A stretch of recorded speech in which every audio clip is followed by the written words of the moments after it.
So, citizens' comments. Who wants to address council that isn't already on the agenda? Proceed, sir. So, last year, I suggested shutting down Henry Clay at the bottom of the hill for the traffic because of the expressway and all that sort of thing. So now we're getting the traffic. We're getting inundated with traffic on Henry Clay. That's mostly, all day long, but mostly in the rush hours. And they don't stop at the stop signs at all. They don't follow speed limits. You can tell that without clocking them. And up at Fayette and Henry Clay, nobody bothers stopping in either direction for the stop signs. And school season's coming up next week, the week after, and there's more young children in the neighborhood and more families in the neighborhood. And it needs to be at least observed or addressed, or set a car up there and start tagging people. Yeah, I mean, we can certainly set up some more police presence there and try to tamp that down. But as you know, that's always only a temporary solution. You know, council, I don't know if that's something you all want to revisit. Did we ever do traffic counts some time ago? I think we did. Do you remember when we did traffic count? Look it up real quick. I mean, I wonder if It would be we should do- years, I can tell you that, because I live right there. Yeah, no, I wonder if we. Well, we had the speed trailer on the, it was last year, Eastern Reclay near Bluegrass, Okay. last year for a little over a month. But yeah, it's like Jeff said, it's been a little over a year. And I just wanted to bring it to your attention that is the traffic is starting to pick up, you know, to where, and it'll only get worse as as these more ramps and things get shut down and it gets crazier and crazier. And we're not getting tractors through there, but we are getting some commercial trucks coming through. Well, Not that so- they're breaking any law, but. So in the short run, you know, we could definitely increase the police presence there. We can take the radar trail over there, get some traffic counts and so forth, and see what we see. I mean, I think that's the best short-term solution, and then depending on what comes out of that, you know, have another conversation with council. Anyone then got? Yeah, I mean, I'm sorry, I'm just curious. Is your concern that they're speeding, or just the volume of traffic, that they're creating a safety hazard in any They're way? creating a safety hazard if they're going over the speed limit and not stopping at stop signs, and it's a safety hazard. Yeah. They're creating risk. But I didn't Possible. understand that was what you were Yeah. articulating. So Yes. you're saying they're running stop signs and they're speeding? Yeah, I mean, Okay. I just, nonstop, I mean. and I was just trying to I can look, understand. sit at my table and look out my window and see the intersection, and nobody is stopping. sure, absolutely. That's certainly a legitimate concern. That's basically all, so I won't take up any more time. I just wanted to bring it to attention. Well, once we get some data, we'll get back to you. Thank you. Can You're you welcome. make that up? Mayor, may I do the same, please? I'm sorry, we did the same thing. The visual thing. It's on say, I think, you signed in, didn't you, Tim? Sign that. Yeah. Thank you, sorry, I'm sorry. I actually spoke with Mr. Papel on the situation. So you don't want to talk now? I mean, you're welcome. I mean, you're going to be on TV and everything. Our 4 viewers at home are going to. The only thing is you get the wrong shirt. Should be Ohio State University there. This is the first university in Ohio. My cousin, I like it. I went to Ohio State, so. I like that one better. Yeah, you're both wrong because you're in Kentucky. Nobody cares about that. That's right. All right, so is there anyone else that's not already on the agenda that wants to address council? All right, so I would ask to amend the agenda and move the resolution and the proclamation related to Jill up before the minutes so that her family doesn't have to sit here and listen to all the rest of this incredibly riveting stuff. We can try to get them out of here at a reasonable period of time. And also, since the folks from Lexus are here, I would suggest that we move it up as well. So I guess what I'm asking for is, can we move Jill's stuff up before the minutes, then we'll do the minutes, then we'll do Lexus. Everybody good with that? All right, motion to amend, second Witt. Roll call, please. Mr. Wessels? Yes. Ms. Witt? Yes. Mr. Collins? Yes. Ms. Ross? Yes. Mr. Wall? Yes. Mr. Weber? Yes. All right, I appreciate you all being cognizant and appreciative of everyone's time, so they don't have to sit and listen to all the rest of this stuff. So with that, Resolution 08-2026.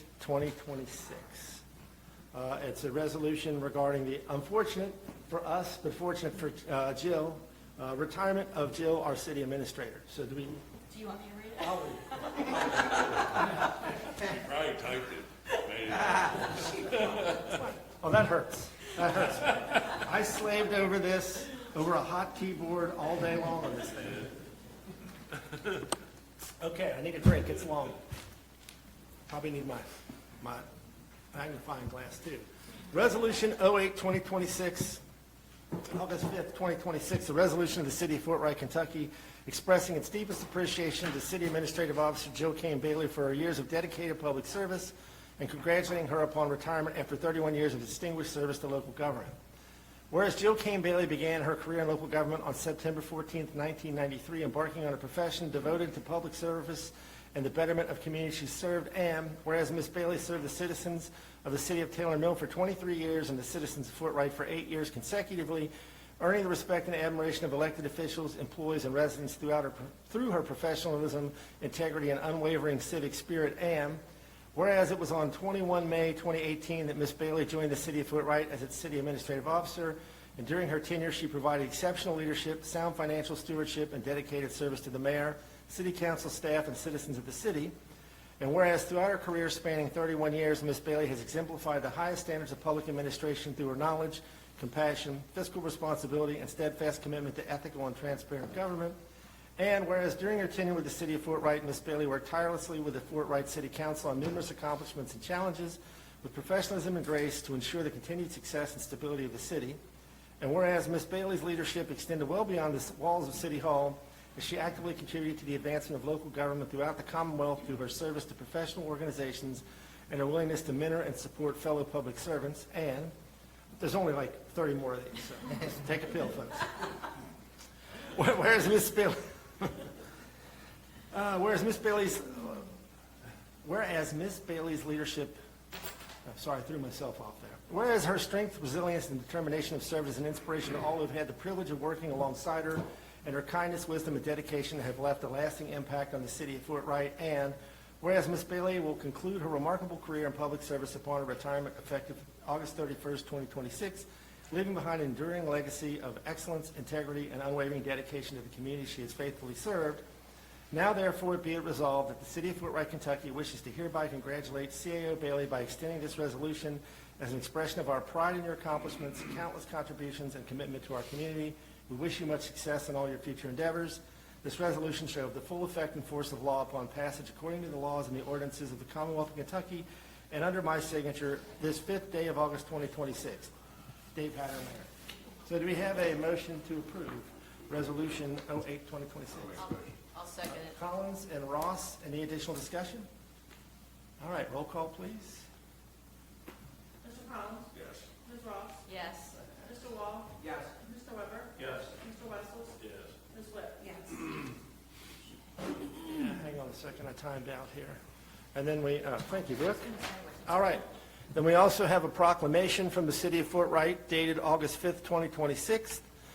Whereas Jill Kane Bailey has demonstrated outstanding dedication, leadership, and service that has positively impacted the City of Fort Wright and its employees and residents, and whereas her commitment to strengthening the community through her time, talents, and unwavering support has earned the admiration and gratitude of those she has served, and whereas it's fitting that the City of Fort Wright recognize and celebrate her many contributions and lasting legacy upon the retirement of the position of CAO with the City of Fort Wright after 31 years of public service. Now, therefore, I, the Mayor of the City of Fort Wright, Kentucky, do hereby proclaim August 31st, 2026 as Jill Kane Bailey Day in the City of Fort Wright, and encourage all residents to join in recognizing and celebrating Jill Kane Bailey for her exceptional service, dedication, and positive influence on our organization, our community, and our region. In witness whereof, I have hereunto set my hand and caused the seal of the City of Fort Wright to be affixed to this 5th day of August 2026. This proclamation shall have the full effect and force of law upon passage according to the laws and ordinances of the Commonwealth of Kentucky. So do we have a motion to approve this proclamation for Jill Kane Bailey Day? Yes, I'll put it forward. All right. Ross, second. Weber. Any additional discussion? All right. Roll call, please. Ms. Ross? Yes. Mr. Weber? Yes. Mr. Wessels? Yes. Ms. Witt? Yes. Mr. Collins? Yes. Mr. Wall? Yes. All right, so your last day, Jill, it is. Jill Kane Bailey Day. You need your copy back, yes, sir. So, oh, yeah.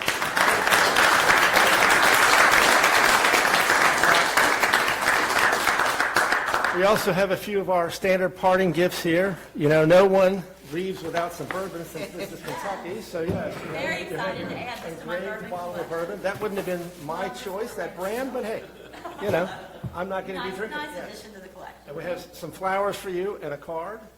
I don't know if you want to get some photos with your family. I have some things I want to say, and I'm sure council will as well. But again, I don't want to make people stick around any longer than necessary. Yeah, So- well, they're here for the long haul, but I would like to have a photo with Yeah. my family.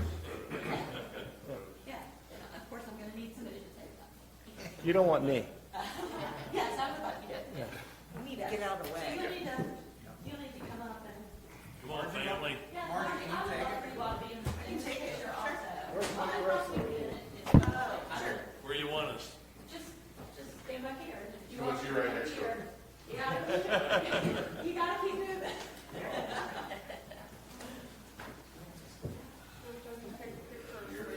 Yeah, somebody can take a picture of that. All right, up here. Why don't you Up here, now. take some pictures without me?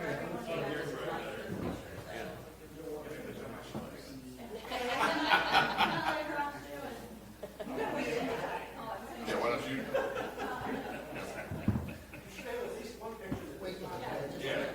Oh, no, let's get our leader in here. Who's that? You? You better get right there in the middle. Yeah. Yeah, why don't you get in the middle?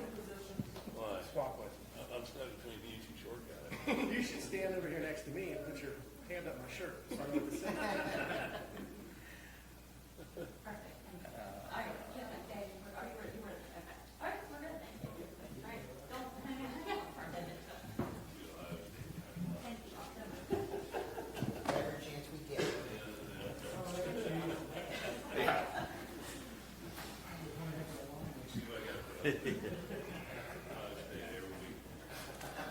That was just an excuse to bring up all kinds of things. So Give me one of them. I'll go last and open up for council for whatever you all want to say. Staff, council, anyone that's here. You know, this will be Jill's last televised meeting. She will be here for the caucus meeting, but again, her last day is August 31st. So this will be your last chance to say something for the record. Can I roll one off first? By all means. She's worried now. Yeah, she's scared. She's probably sweating already. Bernie, this is not a roast. Like you said. It's not a roast. Not a roast. Not a roast. Thank you.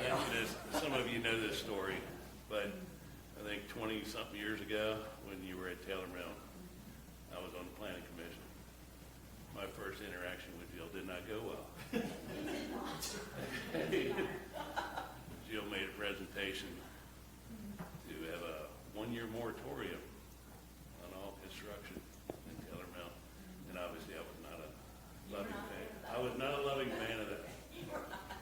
So it's kind of funny now, as we all know, we just passed our own moratorium not too long ago, but so you see how her influence has wavered over. And that's not construction. One of the boards over. Virtually impossible. It shows you how powerful Jill actually is. I remember when she came in for the interviews, and all of a sudden Jill Bailey's name popped on the list. I was like, wow, how did we get this opportunity? Because I had a lot of respect for you then. And it was, I thought, well, gosh, she's coming in here. How did we get this gem out of Taylor Mill? So thank you for applying your expertise here. I can honestly say under the 3 or 4 city administrators I've had, you've been the best. And that's no disrespect to anybody else, but you have taken us to the next level, and I really appreciate that. Okay, We're gonna miss you. don't cry at work.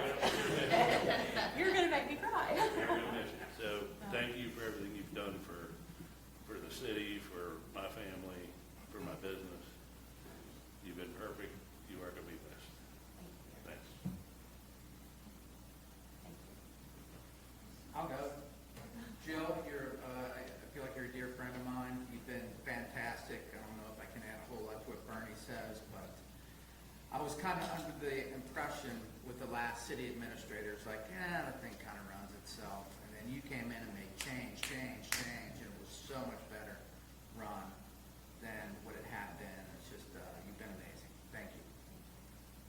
Jill, for the short period of time that I've known you, your capabilities of running things have been unreal. You're a very smart person. Me, everybody here appreciates you doing that, so thank you, sir, ma'am. Okay. Jill, I walked into this position about 27 months ago.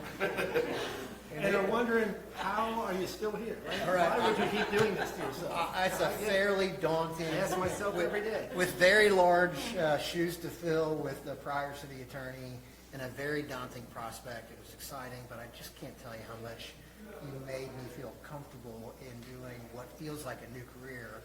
I can't fathom doing it without you, but I'll march on and keep your kind and supportive words in mind all the time, so I'm going to miss you a lot. But as I told you on the phone the other day, I'm going to keep reaching out to you every time I set off my smoke alarm and the fire department gets called, which sometimes can be 3 or 4 times in one night. She's so glad to hear I'm going to keep doing that. It's just when he grills. Yeah, stop grilling that side. I mean, come on. Yeah, I mean, for me, I haven't known Jill for very long, but I really appreciate you just helping me try to figure out counsel. And I don't know if I've met anybody that has more information stuffed into her brain that she can just whip out very quickly. So I appreciate that. I appreciate everything done for the city the last several years, and hopefully you won't be a stranger. Definitely be back to visit, so, thank you. I'm like Don, I haven't been around that long, but, you know, I'm sure your eyes just roll every time you see my name pop up on your phone. What dumb question does he have now? But no, you've really taught me a lot about how things, the right way to do things, the protocol that goes on. I never imagined all the stuff behind the scenes that goes on, and I don't know how your shoes are going to be filled. Gosh, well, I'm in the unenviable Yeah, position you're of being last. Everything's been said so eloquently. Thank you so much for all you've done, and I just wish you the best of luck in the future with all your endeavors, and samples are always appreciated. Plenty of those. But thank you so much for all you did for the city. And I will add, if I can, just really quick, and I just looking at your family in the audience reminded me when Dave Ablin stepped down, and his family came in, and I drove home that night and went, oh, I can't believe I didn't say that to Dave's family. You all, and I've gone through a parent, years and years ago, retire, we went to my dad's retirement party and everything, and, the speeches were given and all that. And the one thing I want to say to you all as her family and as her kids and all that is you should be so proud of your mother. I mean, truly. She's an unbelievable woman who has gone through a lot, as you guys know intimately, and who is a true survivor and is just one of the smartest, most capable women I know. So, congratulations.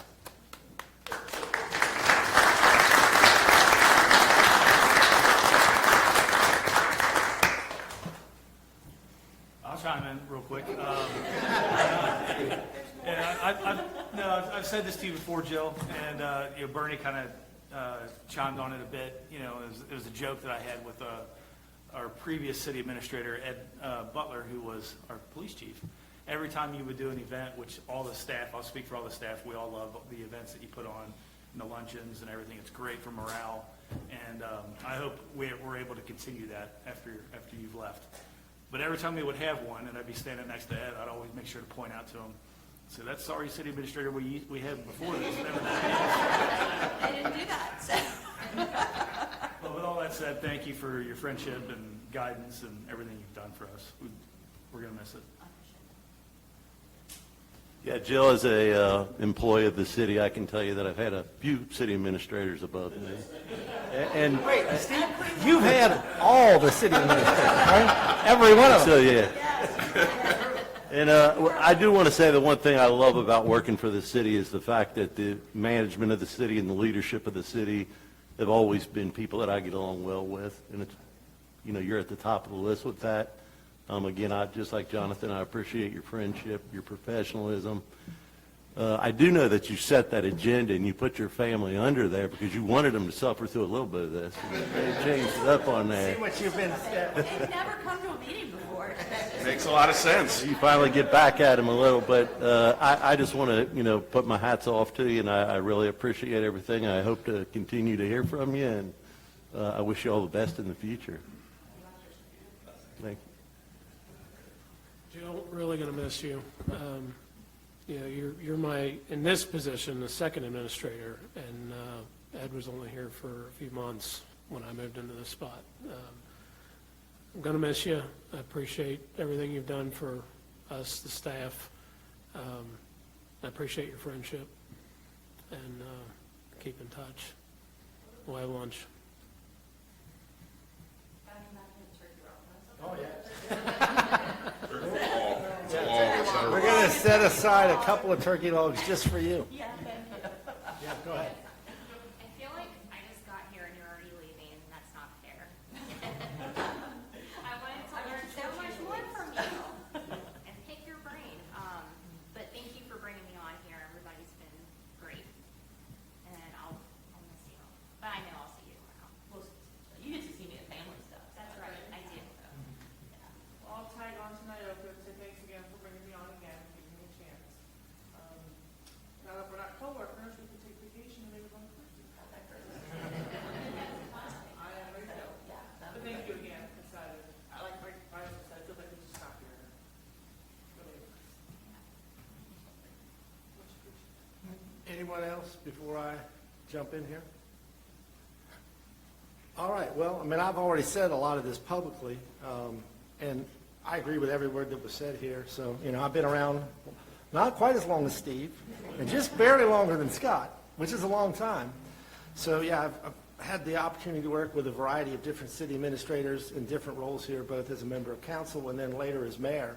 And, yeah, there's no doubt, Jill, you are by far the best city administrator we've ever had by a good margin. And like Bernie said, I'm not trying to disparage anyone that sat in the role before. You brought a lot more experience to the role, I think. And like Donna said, you're just sort of a walking catalog of city-related knowledge. You know way more than me. And there's, to whatever extent this city is successful, it's really not because of me. It's because of council and staff, and especially you. You're the glue that holds it all together. You're the one that keeps me in line. You're the one that keeps things moving along the way they're supposed to be. It's not because of me, it's because of you. And the only reason I've lasted as long in this role as I have is because of you. We have an amazing council and staff, but, you've made this a lot easier for me because I trust you. I know you have the best interest of the city at heart. We understand how to work with each other. So, yeah, I have enormous respect for you. I did want to take a second to point out, because Donna sort of touched on it, obviously you went through some very significant health issues along the way and still managed to do a great job despite all of that. And I think Donna hit on another topic, too. I know from having worked with you now for almost 8 years how much time you've put into this. I'm calling you at 10 o'clock at night. I'm calling you at 7 o'clock on a Saturday morning. You're up here. How many times have I told you, Jill, go home? Get out of that city building. Go home. It can wait until tomorrow. It's a demanding job. It's a 24/7 job like a lot of these city jobs are. You're here at all kinds of crazy hours. You're dealing with all kinds of crazy stuff. You're dealing with public works when the snow trucks are out, and the police department. So I know how demanding it is. I know the kind of toll that takes on your family, like when you're not there for their events and, that sort of thing. So thank you all for sharing Jill with us. I'm sure it's taken its toll at times along the way because, again, it is a very demanding job. You've got a lot of responsibilities. You've got a lot of people with differing interests, pulling at you all the time. And then you got to deal with me, which is the worst part of the job of all. So, that in and of itself is like the shortest possible straw you could pull. But seriously, again, great partner, great friend. I appreciate you. I appreciate all you've done for the city. You're going to be incredibly, again, having gone through this process and knowing how hard it was to find you, I know how difficult it's going to be to find someone that can do probably even half as well as you. So yeah, I'm happy for you. I'm not happy for the city. I'm especially not happy for me because, again, you've been a trusted partner, and I know I can count on you to get stuff done. I know you'll be there when I need something. So yeah, very happy for you. Wish you a long, happy, healthy retirement and all the best. Sad for us. We'll figure it out. As a reminder, folks, we are hiring to replace Jill. We'll continue to put that information out there. The deadline to get your stuff in is the 18th. And again, there'll be one more meeting with Jill. So if anybody else has anything they want to say, now's the time to say it, to at least get it permanently immortalized down at TBNK. If I could say a couple things. One last thing. So again, thank you. Yeah, we'll just wish nothing but the best for you. Thank you, I appreciate that. I wish I would have made better notes about what I wanted to say, because I'm sure I'm not going to cover everything. Just wing it, like me. First- I'm always making it. First of all, I want to thank you for not mentioning any of the things I've screwed up over the years. So there's been plenty of mistakes made. It's a learning process. Every day is a new adventure in city government. But I want to thank each of you all, because you have been remarkable to work with, from elected officials to the staff to the residents. It's been incredible. Fort Wright has been an amazing community. I'm so grateful to each of you all for selecting me and trusting me to lead your organization. It's been a great ride. Unfortunately, it's ending much sooner than I wanted it to. Unfortunately, again, the pension system dictates that to you. I'm sure I've got a career ahead of me doing something. My daughter and I started a business. It's actually doing pretty well so far, so we're very excited about that. But I said this has been her first meeting, but it's not. In truth, her and my son grew up in City Hall, and when she was, probably a week or two old, she came to her first council meeting, and I held her during the council meeting. And notice she did not go into local government. No, She learned. she's in healthcare. She's figured it out. Close Yeah. to it. But they did grow up at City Hall, and we spent a lot of time there. And they grew, they spent a lot of time growing up there. So my family did put in a lot of time, and I am grateful to them for that. I'm grateful to all of the elected officials I've worked with, everybody from associations across the board. Bernie, I remember my first interview here. I remember coming in, I think the interview literally lasted about 10 minutes. And one of your questions was, let's talk about that moratorium. Okay, so I remember leaving that interview thinking, that was the shortest interview I've ever had, and I'm pretty sure I didn't get this job. So I was elated when they called me afterwards and offered it to me. So I was very happy to accept. It's been a great ride. Can't thank you all enough for the opportunity. And when I was sick, the support that everyone here gave me and my family was tremendous.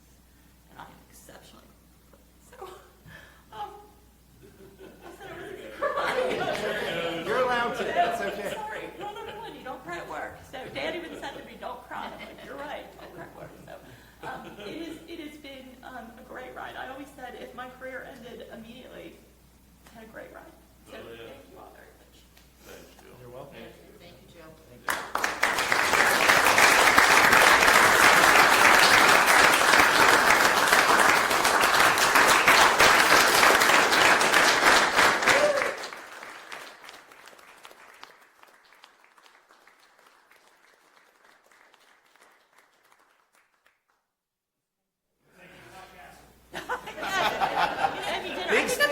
Hey, at least go to Sonic, right? And I'm sad. Get some tots. Thank you all very much for coming, but you can leave now because we got a lot of work to do. So.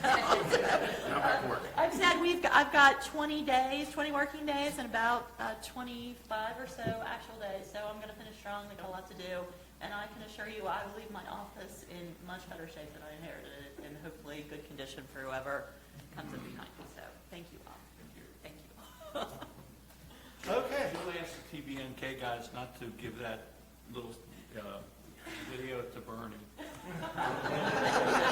Yeah, that's true. He'll mess with it big time. This will be the one everybody watches. And All right. So we have one set of minutes from the July 15th, 2026 special council meeting. Do we have a motion to approve? I'll make that motion. Motion by Wessel, second. Collins, any additional discussion? All right, roll call, please. Mr. Wessels? Yes. Mr. Collins? Yes. Ms. Ross? Yes. Mr. Wall? Yes. Mr. Weber? Yes. Ms. Whip? Yes.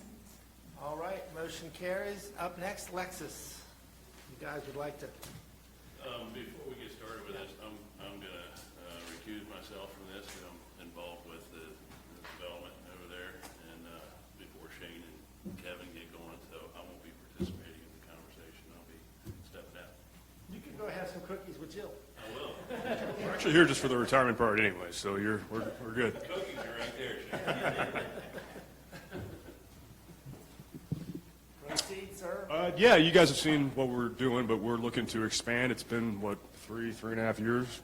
And already we're kind of bursting at the seams as far as real estate and parking and everything else. And our business has done better than expected, frankly, and the expectations were high.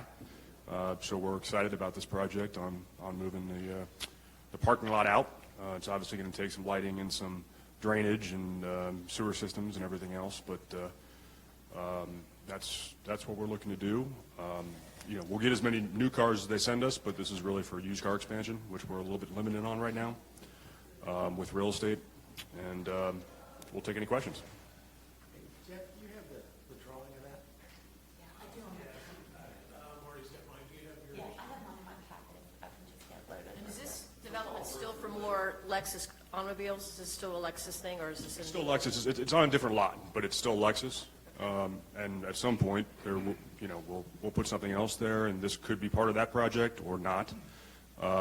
We may have to take it down, which we will, but for the foreseeable future, it's Lexus expansion. Just to be clear, it's expanded parking.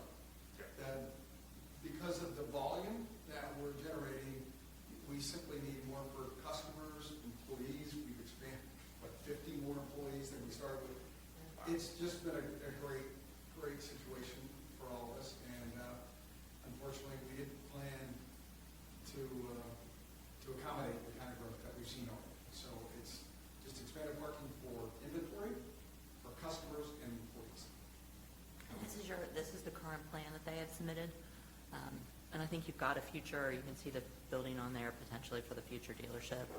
And is your plan is just to construct over the parking spot, or to construct over the parking spot if you build the building in the future, correct? Correct. So, you see this, so the expanded parking would allow us to go, I guess we're going to go there, right? So, this is a footprint of a potential dealership if we could find one, but for now, it's simply just the parking for the Lexus. But if we have to, if we need to, and find a small, because that's really not a very large lot over here. But if that comes to be, then we will pull up some of the expanded parking that we're designing now, and we will build a building back in that spot. So, yeah. Are you actively looking for a dealership there? Yeah, we always are. Okay. Yeah, 100%. We're having discussions, not every day, but certainly every month. They're not that easy to come by. There are only so many, certain franchises in every market, and they kind of control that. So it's not as easy as just raising your hand. But we're closer on some. But actually, with the inventory situations being as they've been since we moved Lexus here, it's, more factories have been saying, why do we need to expand right now? We don't have cars to ship anywhere to our current dealer base, so why would we expand dealerships? But I think that'll change in the coming future. First of all, we're glad Lexus is in Fort Wright. Appreciate you guys being here. Thank you. What are you planning on doing between the new parking and the street? Are you going to put some landscaping in there? Was that part of the plan? The plan calls for it to meet the landscaping requirements. Okay. So yes, I think you'll see that you will see some islands that will continue the kind of landscaping we will have, the existing, so. There's a bunch of trees in there. Are you taking those down and going to fix that up? No, it'll just be trimmed to Okay. enhance the visibility. Okay. But, yeah, we're not talking about knocking out a whole bunch of, actually, we've got a project in the next couple of weeks to clean up that fence line, those locusts grow up overnight, it's crazy, so, yeah, that'll be trimmed, but, yeah, we're gonna continue and meet all the standard landscaping regulations. Okay. In the area to the left of the new parking lot, you're going to clean that up too? The if it's the sort of vacant space Oh, yeah, up the vegetation, property that line? will definitely be part of this project. Yes, Okay, we absolutely. got you. Yeah, yeah. Okay, thank you.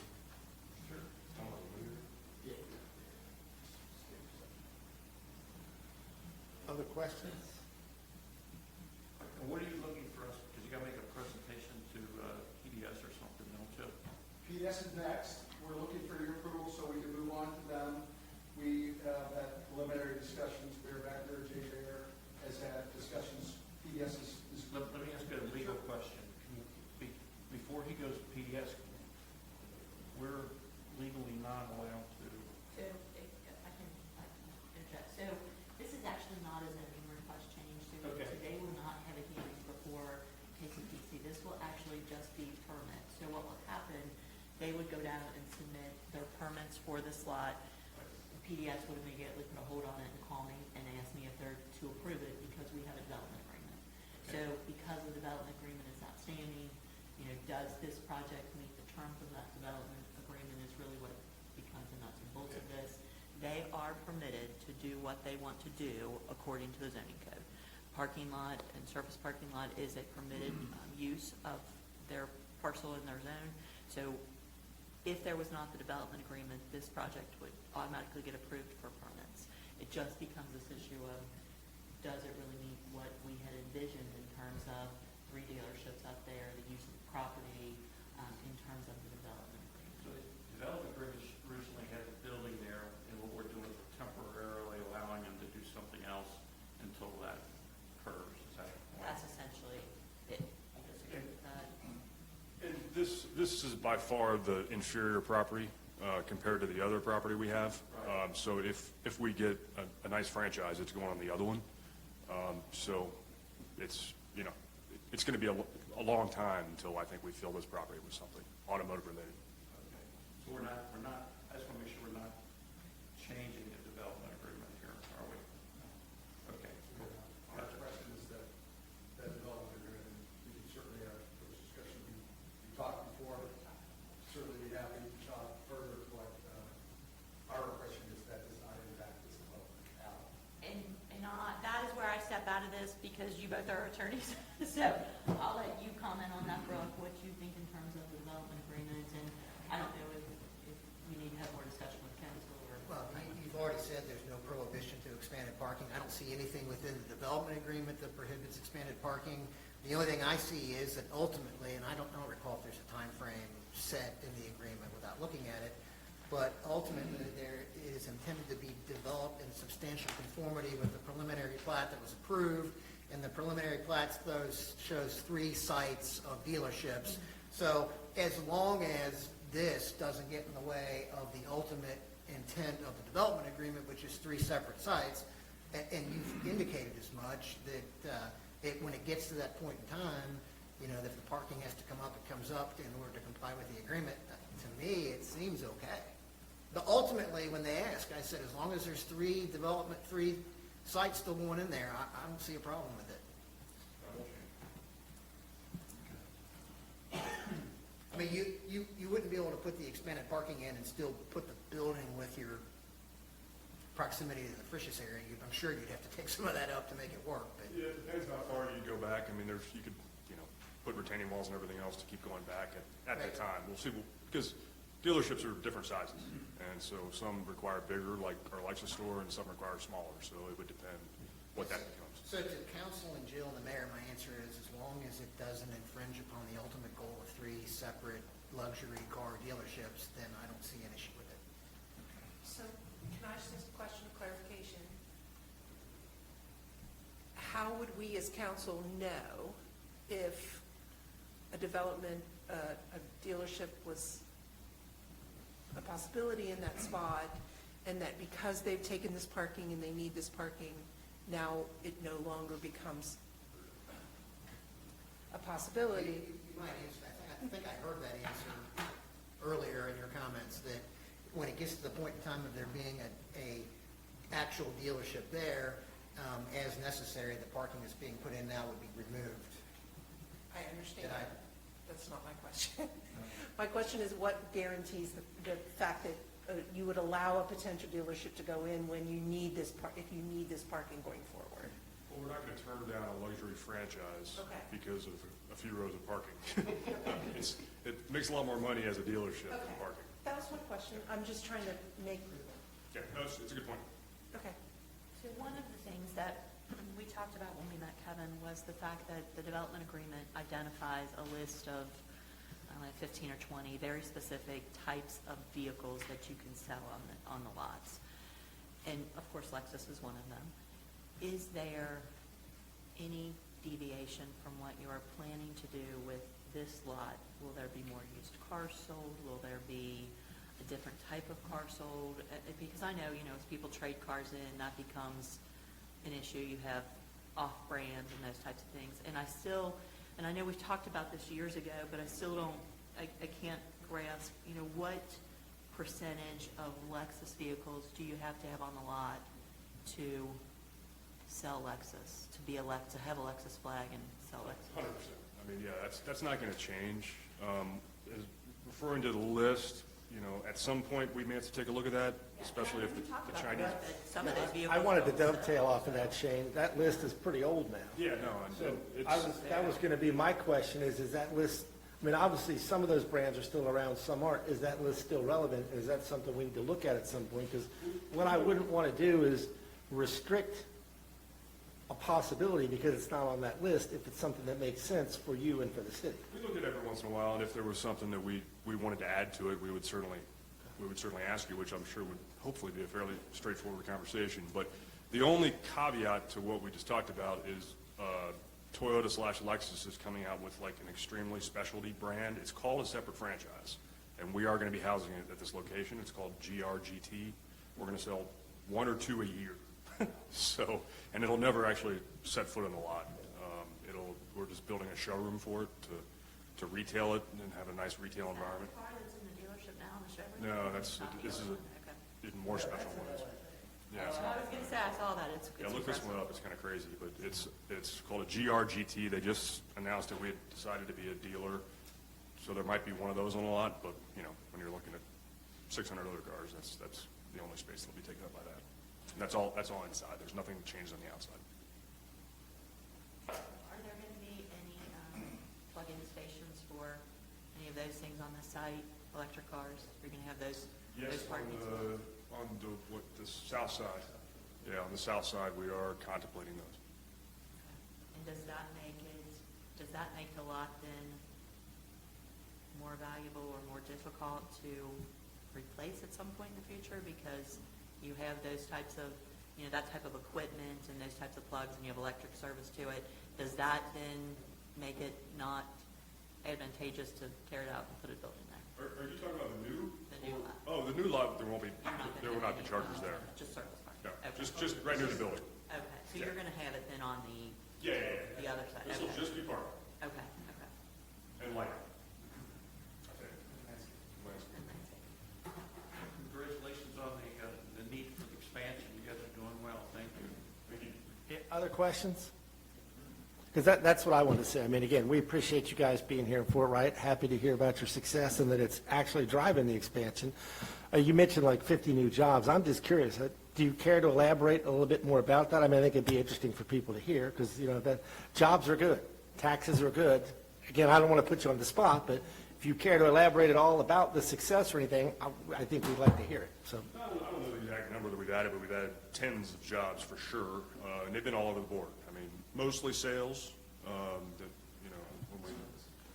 but certainly technicians and service advisors, and in order to process cars, you need people to do pickup and delivery with our service customers, and we've hired a bunch of those, and valets on the lot, and lot techs, and people that clean cars, and I mean, there's just a lot of people that you need, and when you expand, you have to expand the people base too, and so we're excited to be employing more people for sure. That's good. Anyone got anything else? I can say as somebody living in this area, you guys are great to the area as far as sponsorships and supporting the schools and the different. I see your name everywhere, so it's fantastic to see that you guys are doing that type of stuff. Well, we've got a beautiful facility with an outdoor roof deck in the summer, so if you guys It is an awesome facility, Shane. Or, you know, whatever you guys. I like to just come in and look at the LFA once in a while. You know? Just gaze upon it, you know? You're not allowed to get that close to it. For sure. Maybe get somebody to start it up. That would be even better. Yeah. Fill it up. Yeah, it's the sound. If you've never heard an LFA, I encourage you to look it up online and then go get them to start it up for you. You've never heard anything quite like it. And congratulations to your outline. Thank you so much. And both of you gentlemen have been fantastic to work with through the years. I appreciate. You're irreplaceable, so good luck, Dave. Yeah, I need it, Shane. I need it. If you have any suggestions, you know. All right, well, thank you, guys. Unless you have anything else for us, thank you, and we'll be in touch. Thank you. Thank you. Okay, so we will go back to our regular order now. Pickett Drive update curbs. Marty Hellman. So Marty is littering our agenda with lots of things, so you might want to skip around a little bit and let him kind of cover some of those things too. Yeah, that's okay with me, if it's all right with y'all. Yeah, so Pickett Drive, so last year, 2025, we had resurfaced General Drive and Pickett Drive. Pickett was an old concrete street that at one point had been overlaid with asphalt pavement. So it had kind of just been pushed up against that old road curb. It kind of had a short curb. Last year, we milled off the old asphalt pavement, put back new asphalt pavement to about the same height. We replaced several curbs along that prior to the resurfacing. During the course of that resurfacing and I guess the subsequent winter, there's been several other areas that have come to light where the curb is in pretty bad shape. Originally, we were working with Wriggler Blacktop, who's our contractor over there, to look at patching in some of that. We came to realize some of those sections are bad enough off that the patch isn't going to work. We really need to come in there, saw cut out the old concrete and put it back in. So we've been working with them to identify the areas where that needs to happen. So we sent this over. Kind of the areas in blue are the areas that we think we can just patch without taking out the old curb with like a concrete, so it would be a gray patch, not an asphalt patch. And the areas marked in red are the ones we think that we need to take out. And we're able to not damage the asphalt or minimize damage on the asphalt, I would say, because these are in yard areas, so they'll have to kind of dig back into the yard a little bit in order to get that curb out without also ripping out the asphalt. So we had worked with them to get a price. You know, we got to pay Wriggler. This isn't something that Wriggler damaged. It's just the curb's old. We checked it before they resurfaced it. We marked everything I think that we thought needed to be replaced at that time. Some of it just has kind of fallen apart since then. So we got a price from them between the patching and the curb repair. We're looking around, I'll call it $19,000 around numbers. About $18,700 is what it is. So just wanted to confirm that you guys wanted to move forward with that approach. And I will also let you know, as far as the budget goes for this project as a whole, we are about $160,000 under the budget, the bid price that we got in. So there's money within the original bid that we got to cover that extra $19,000. Can I ask you a question, Jeff? Are they going to also look at General Drive, those spots that? We talked about that. Please? Yes, sir, we talked about that. So with they're going to Wrigley. look at that also? Yes, sir. Okay, there's some, and when I was just driving over here, it's actually looking worse than when I told you, so they're, Right, and Is that the spot I told you? Yes, ma'am. yeah, and they gave us a price from that, and Jeff and I kind of pushed back. We think that's kind of a warranty thing that they need to fix, that's an issue there. So that's not an added cost, but yeah. they're they going will to take fix care of that. it? Yep, Okay, good, all right, cool. yep. Marty, can you go back to that drawing, please? I'm really curious why we're putting a water main down the middle of the street, new water main. Well, that's from the original. We put that in before we resurfaced it originally. So we were showing that as a future or a separate water main when we originally put this out to bid. So that's already in? So that's already in, yeah, before it got resurfaced. Yep. Which side of that was this flipping cup? For those lots that were down in there, Down here? I think, where's that there? Yeah, near the connection to Fort Henry. Oh, yeah. Is that- Well, no, it's up further was Down behind the buildings. Yeah, behind that one house, that started sinking, the homeowner put dirt in it, which made it worse. What's going on with that? Is that affecting the street at all?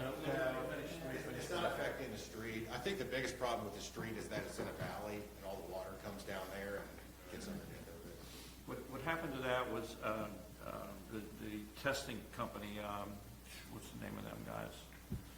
Who does the Geotechnology or No. Terracon?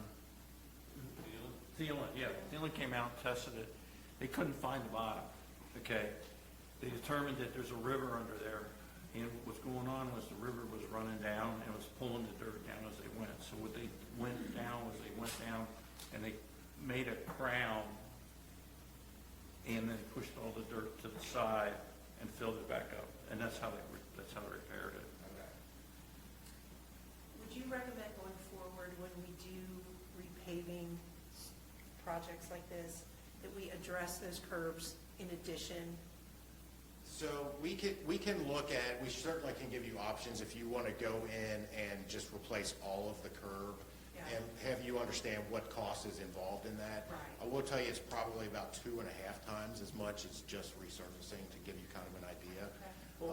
I have a similar question, so I don't want to cut you off, but I want to maybe ask it in a slightly different way. So if you have a lot more detail for Margie, finish what you were going to say, or otherwise I will sort of dovetail off of that. So, in this particular case, and, shame on me for not paying more attention, I think Jeff got an unhappy call from me because we started to get a lot of complaints from people on Pickett about the quality of the curb. And I guess, again, I wasn't really doing my job asking enough questions about what are we really doing there, because I went over and looked at it after some of these complaints. I'm like, well, this looks like hell. I would be unhappy if I lived here too.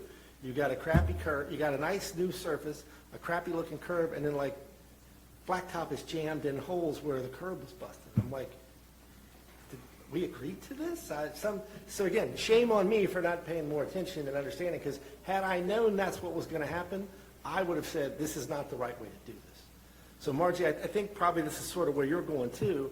And yeah, I guess going forward, I think we need to take a hard look for the residents that live in every, again, I'm fortunate from the standpoint that my street has integral curb and gutter, so we always fix it, right? Every time, it's just part of the deal. But in these situations where that's not the case, again, after I went over and looked at it, I'm like, well, yeah, this is terrible. I'd be pissed if this were my house and this is what it looked like in front of my house, especially after the city just spent all this money on a new street.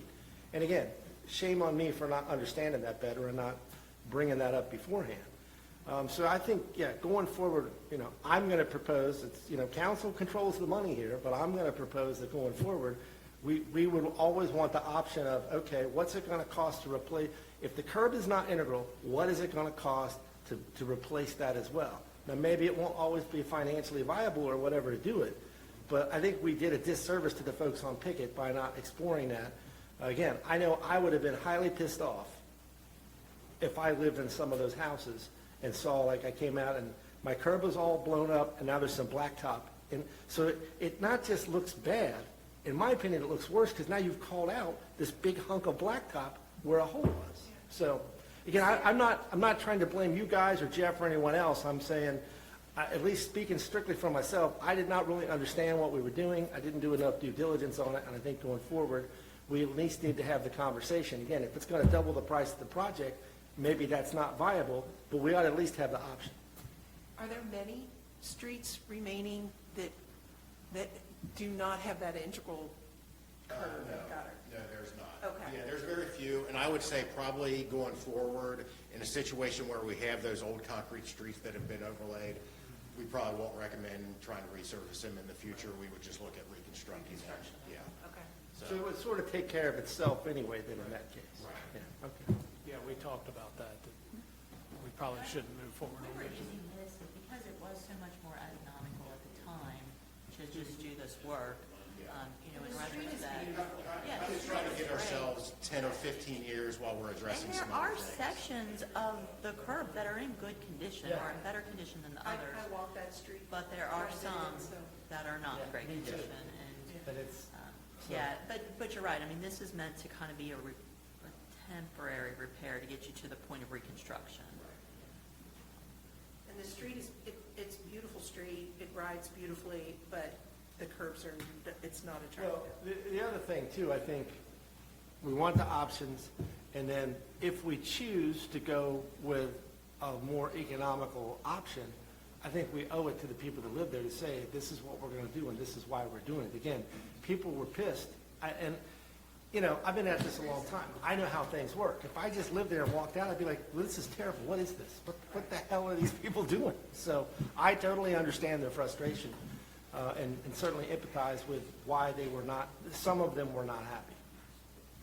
So I think, you know, if we get the options, then we can make a decision, and then once we made a decision, if the decision is, well, it's not economically viable at this point, at least we can say, this is what we're doing and why we're doing it, as opposed to, you're just come out and you're like, this is ridiculous. What is this? This is to get us, to improve your street enough to get us to reconstruction. So when you say patch, they're not gonna do the asphalt? No, it'll be a concrete patch in those areas where it's just kind of chipped away. Yeah. Yeah. It just looks like it's flaked and eroded. Right. All right. Other questions for Marty on this particular topic? Do we need to tell him to go ahead? Yeah, I mean, you need approval for 19,000, right? Okay, so you want to give me a motion to approve the additional $19,000 expense, which is already budgeted because this project came in under? I'll make the motion. So motion by Weber, second. I'll second it, or Bernie can. Second by Ross. Any additional discussion? All right, roll call, please. Mr. Weber? Yes. Ms. Ross? Yes. Mr. Wall? Yes. Mr. Wessels? Yes. Ms. Witt? Yes. Mr. Collins? Yes. Okay.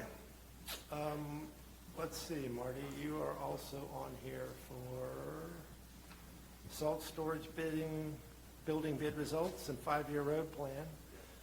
Whichever one you would like to go with next. So before we get into the Yeah, go salt, ahead, Jason. I do have a conflict with this. Shruti and Zimmerman is one of my customers, so I can either excuse myself from the conversation or, I think the appropriate thing to do, appreciate you pointing out the possible conflict. I think you should just do what Bernie just did. that's fine. Just excuse yourself, walk out there, and we'll come get you when it's done. That's fine. Don't eat all the cookies, though. Yeah, send us a few good Might want to pass that tray around. There are cookies back there, by the way. Yes. Okay. All right, so we had the bid opening for the second phase of the salt building out there. The first phase was to do the initial site grading and get an asphalt pad in preparation for the building.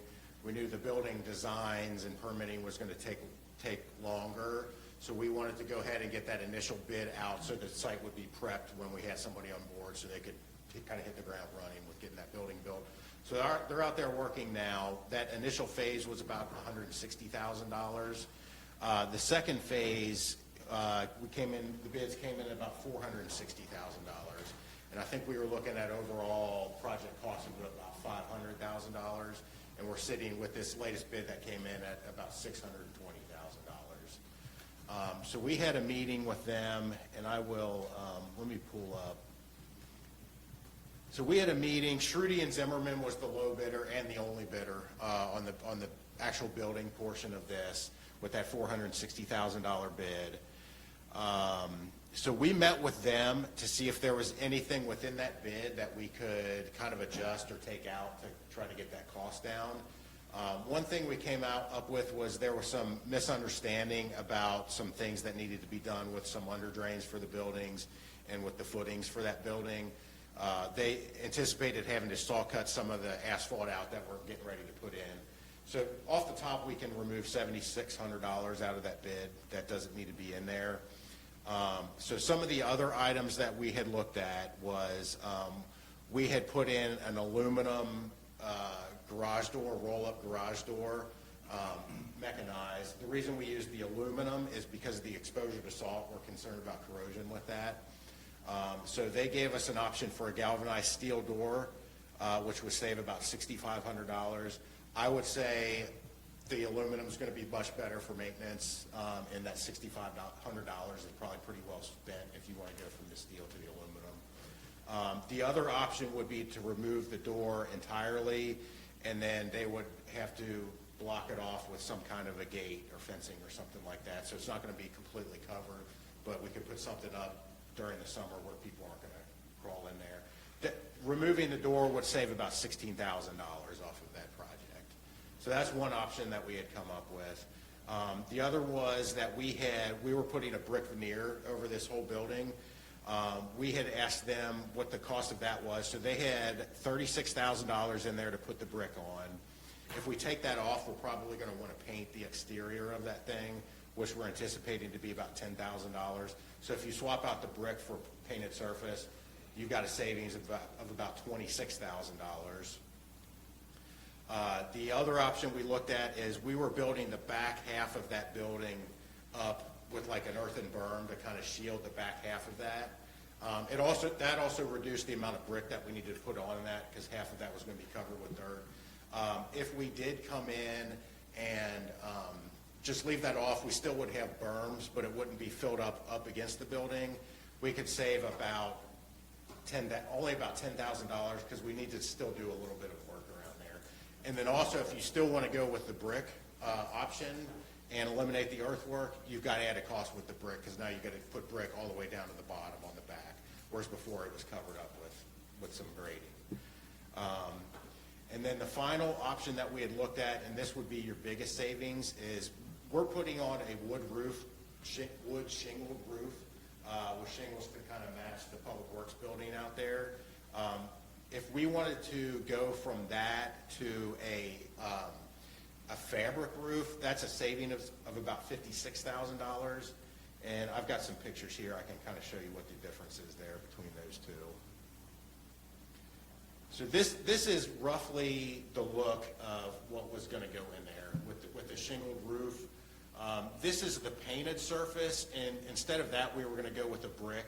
So this would be what it would look like if you eliminated the bricks and painted it. You could pick a different color if you wanted to.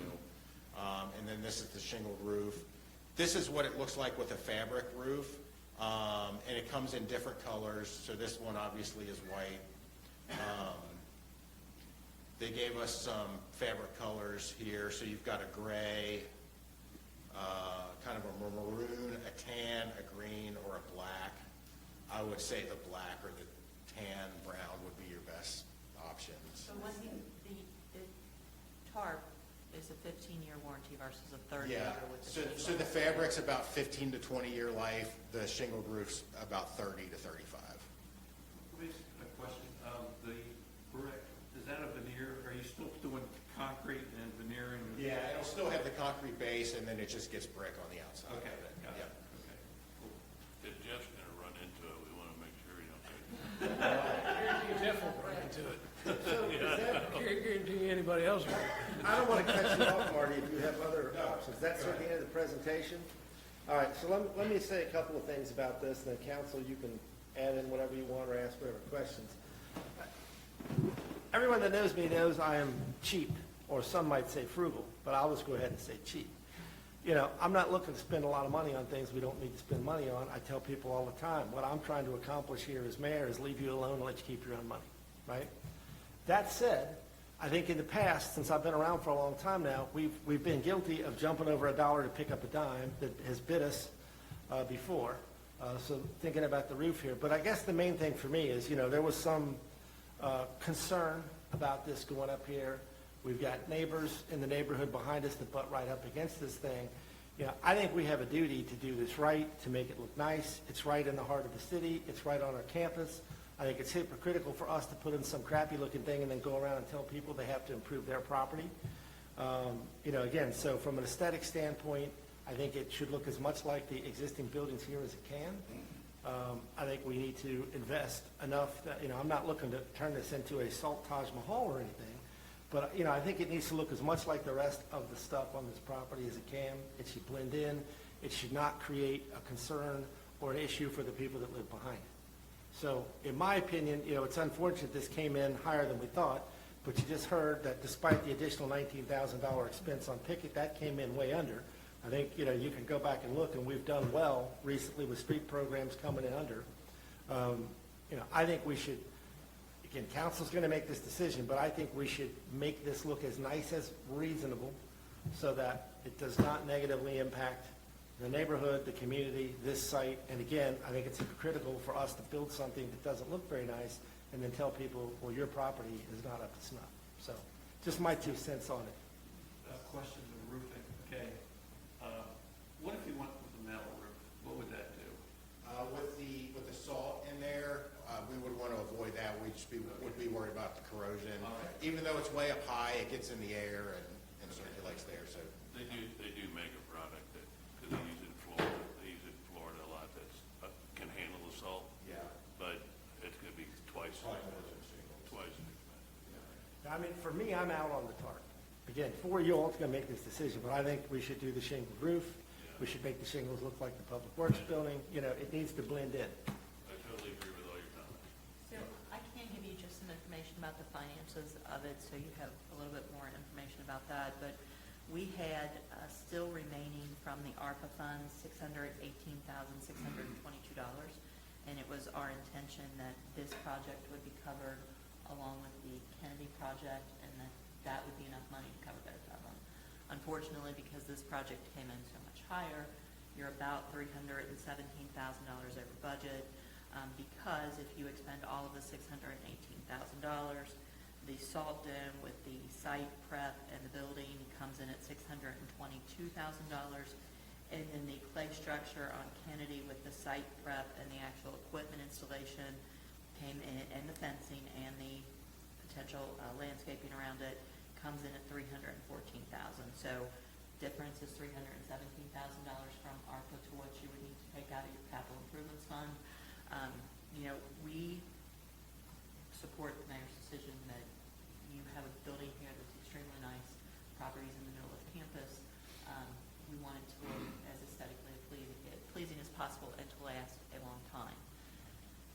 We did come up with some recommendations. If you do want to value engineer it, that we would recommend you take off like the $16,000 for the door. The other things, our objective is that we feel strongly that you have a very significant need for a salt dome to store your materials on site, and we would rather sacrifice quality to see the dome in place. Let me touch on Jill's last point there for a second. And going back to the door, I mean, $16,000 is obviously a substantial expense. But again, going back to the aesthetics and the safety issue, more on the aesthetics probably in this case, I don't think it's going to look very nice to be driving down the street and look back and see a big black maw full of salt. You know, it needs a door, in my opinion. And you know, if we're gonna buy a door, why not get one that will last as opposed to one the salt is going to eat? So, but you know, to Jill's last point, we had a meeting today with the Kentucky Transportation Cabinet District 6. Myself, Jill, Jeff, and some of their team to talk about salt, snow plows, that sort of thing, and then some other miscellaneous stuff we threw in there at the end. But Jill, correct me if I go wrong. I mean, they made it, so in the past, for those who have followed this discussion at all, we've kind of had a gentleman's agreement with the state where we buy salt and we store it in their salt dome over the hill, and they let us store it there, and we kind of agreed to do some small, limited plowing for them, so they'll store our salt. Last year, they basically said, yeah, that's fine if you want to keep doing that, but your cost is going to go way up. So that's what originally started us looking into this, so we could be self-sufficient and not beholden to them, A, from the cost standpoint, and B, while, you know, overall, I think they've been pretty good partners on this, there are times where, you know, we don't control their facility. If there's no one there to let us in, well, we got to wait for them. So, you know, and especially after last winter, which was pretty rough, you know, it became obvious that it might make more sense for us to just do our own thing. Well, based on the meeting that we had today, correct me if I'm wrong, Jill, but they pretty much said, yeah, you can't store your salt here, period. You're on your own. They said pound salt. Yeah. In a roundabout way, yes, they did. They mentioned, you know, budget cuts, less plowing. You know, I think you're going to see various impacts this winter for the streets they plow, which is a reminder for anyone that's watching this, because, you know, we get complaints about various streets, many of which we are not responsible for. Kenton County put together a very handy tool. You can go to the Kenton County website. We'll occasionally post it on our social media. They post it on theirs. They put together a handy tool that will show you throughout Kenton County what road or what portions of road belongs to who. So if you're out somewhere, whether you think it's in Fort Wright or somewhere else, and you find a road that's in bad condition, you can call and tell us it's our problem, and, we'll figure out who to get that to. But you can use the county's tool to figure out, like, who is responsible for this road. And I bring it up now because, again, this winter, when Street X does not get plowed, you may be calling the wrong people when you call and complain to us, because there are a lot of state routes that run through Fort Wright, way more than most people realize, like Sleepy Hollow, for example, and Park Road. Why is Park Road a state road? I don't know. Who knows? But they were pretty clear that you should expect to see some reduction in their ability to service streets they're responsible for. We got into like their priorities. Obviously the interstate is number one, and they got like a tier A and a tier B. We have a link. We're going to post all that so folks will know. But the bottom line is the timing of this salt dome is really good from our perspective, because this was going to create a huge problem for us, since we would have nowhere to put the salt and or would have to buy it at substantially increased cost. So again, thankfully, you guys got out in front of this. So that's just my long-winded way of saying we definitely need to move forward with this project. That is unquestionable, and now it's really just a question of, do you want to try to use Jill's term, value engineer it, or I'll just say it, do you want to jump over a dollar to pick up a dime at the expense of all the folks that are going to have to look at this thing? So. Can I ask a question about the garage door again?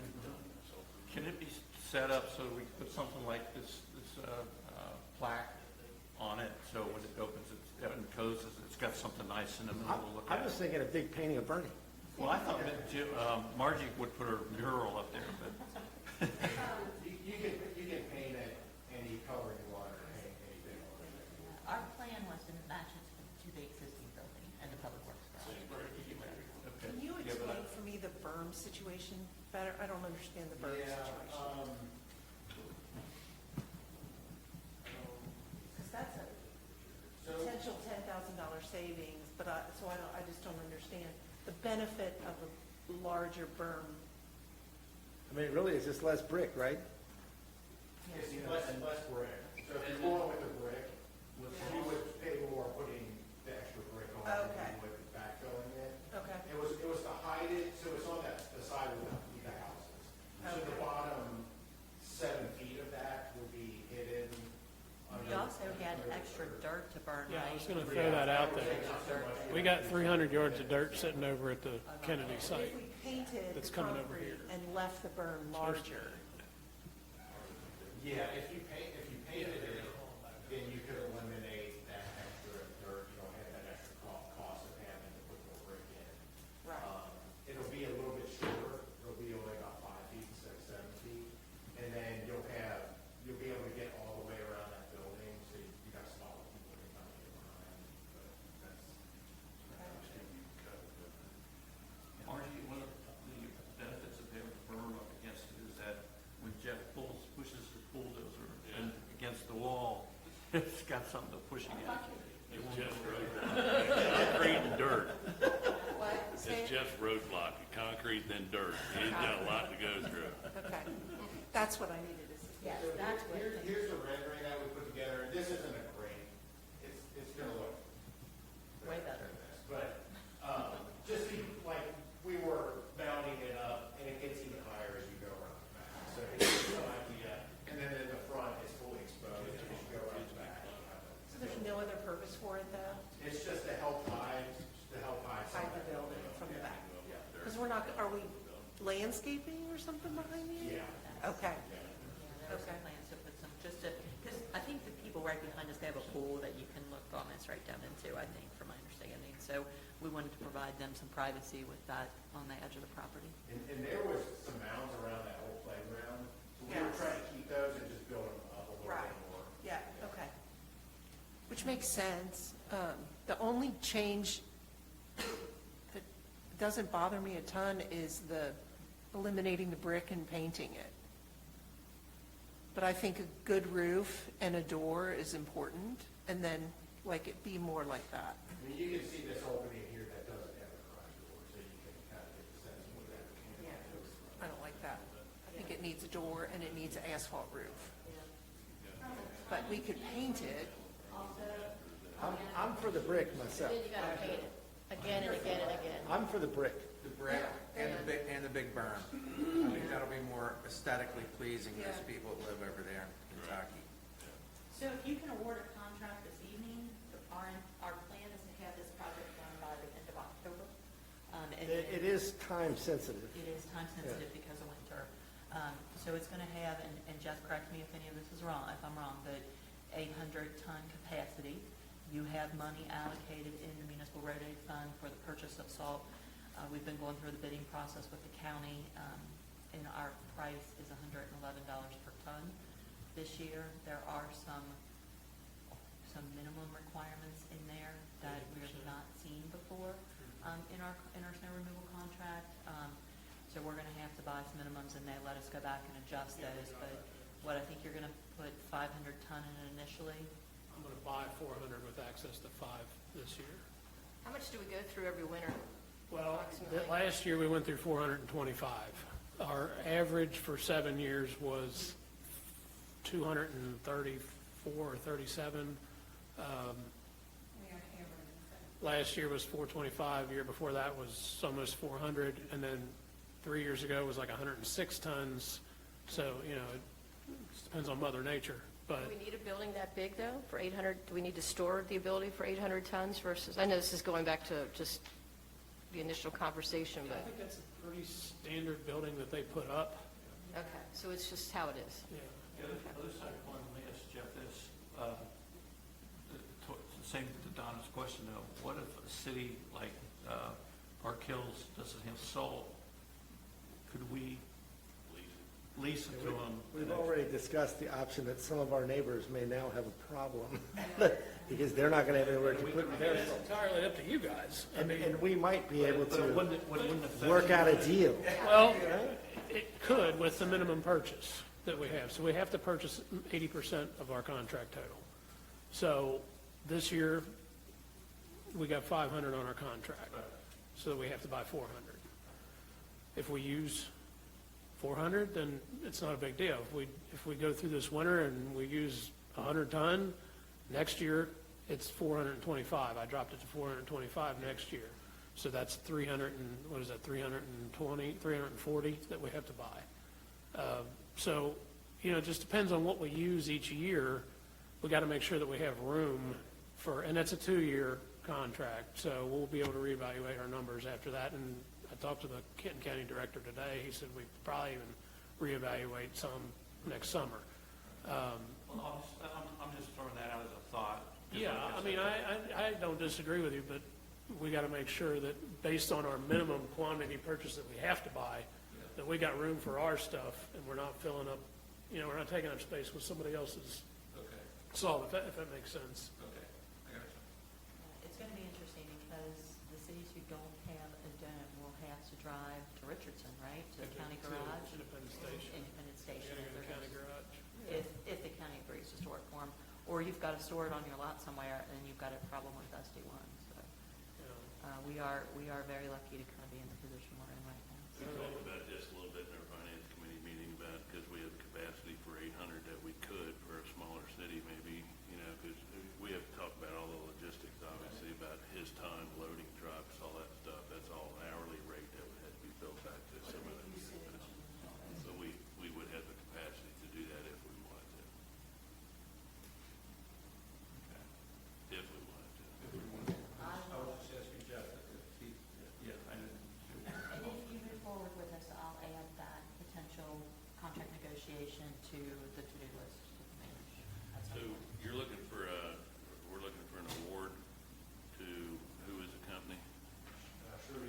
Trudy and Zimmerman for $455,122. Is that the right number? So you're looking for a motion for that we can award that? Let's make sure we get the amount right. Yeah, the 462 is before they do the $7,700 concrete or asphalt correction, the drainage. It was the drainage. So at 455, 122 is the price. So I'll go ahead and make a motion that we award the salt done contract to Trudy and Zimmerman for the bid price of $455,122. Is that correct amount? Marty, or is it that 462,722? It's 462,722 is the amount they bid.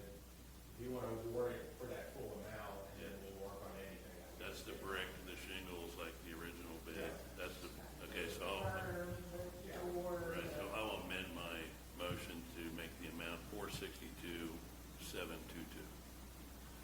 All right, so we have a motion, do we have a second? I'll second. All right, we got a second. Any additional discussion? Yeah, I got a quick question. Does the brick go all the way around? It will be, except for the front little section that juts out. No, I mean, like, does the stuff that gets covered up, does it get bricked first and then covered? No, it'll step up where it slopes up along the hill. Is it poured that way, or you go up the block and then add it to it? Yeah, they have to put a little ledge to set the brick on, so it'll step up as it goes around the back. So what's the thickness of that wall then? 12 inches. Okay. You can't go through that.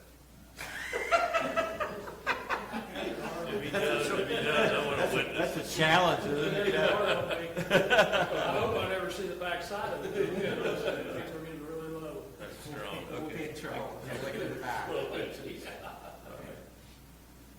so we got to. All right, if there's no further discussion, roll call, please. Mr. Russell? Yes. Mr. Weber? Yes. Ms. Witt? Yes. Ms. Ross? Yes. Mr. Wall? Yes. And then how do we record Jason on this? Since he's out of it entirely, does he just not show up at all? She will show up, but he stepped away from the, yeah, and the time he stepped off, and then the time he's come back. It was a good matter, but that would affect. I didn't need any.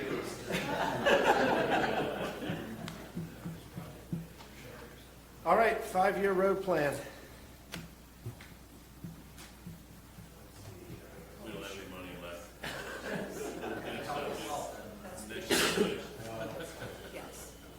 The first one on the list is another resurfacing. So we discussed this a while back, kind of what the approach wanted to be. We had some options. So this is just us kind of formalizing and finalizing that.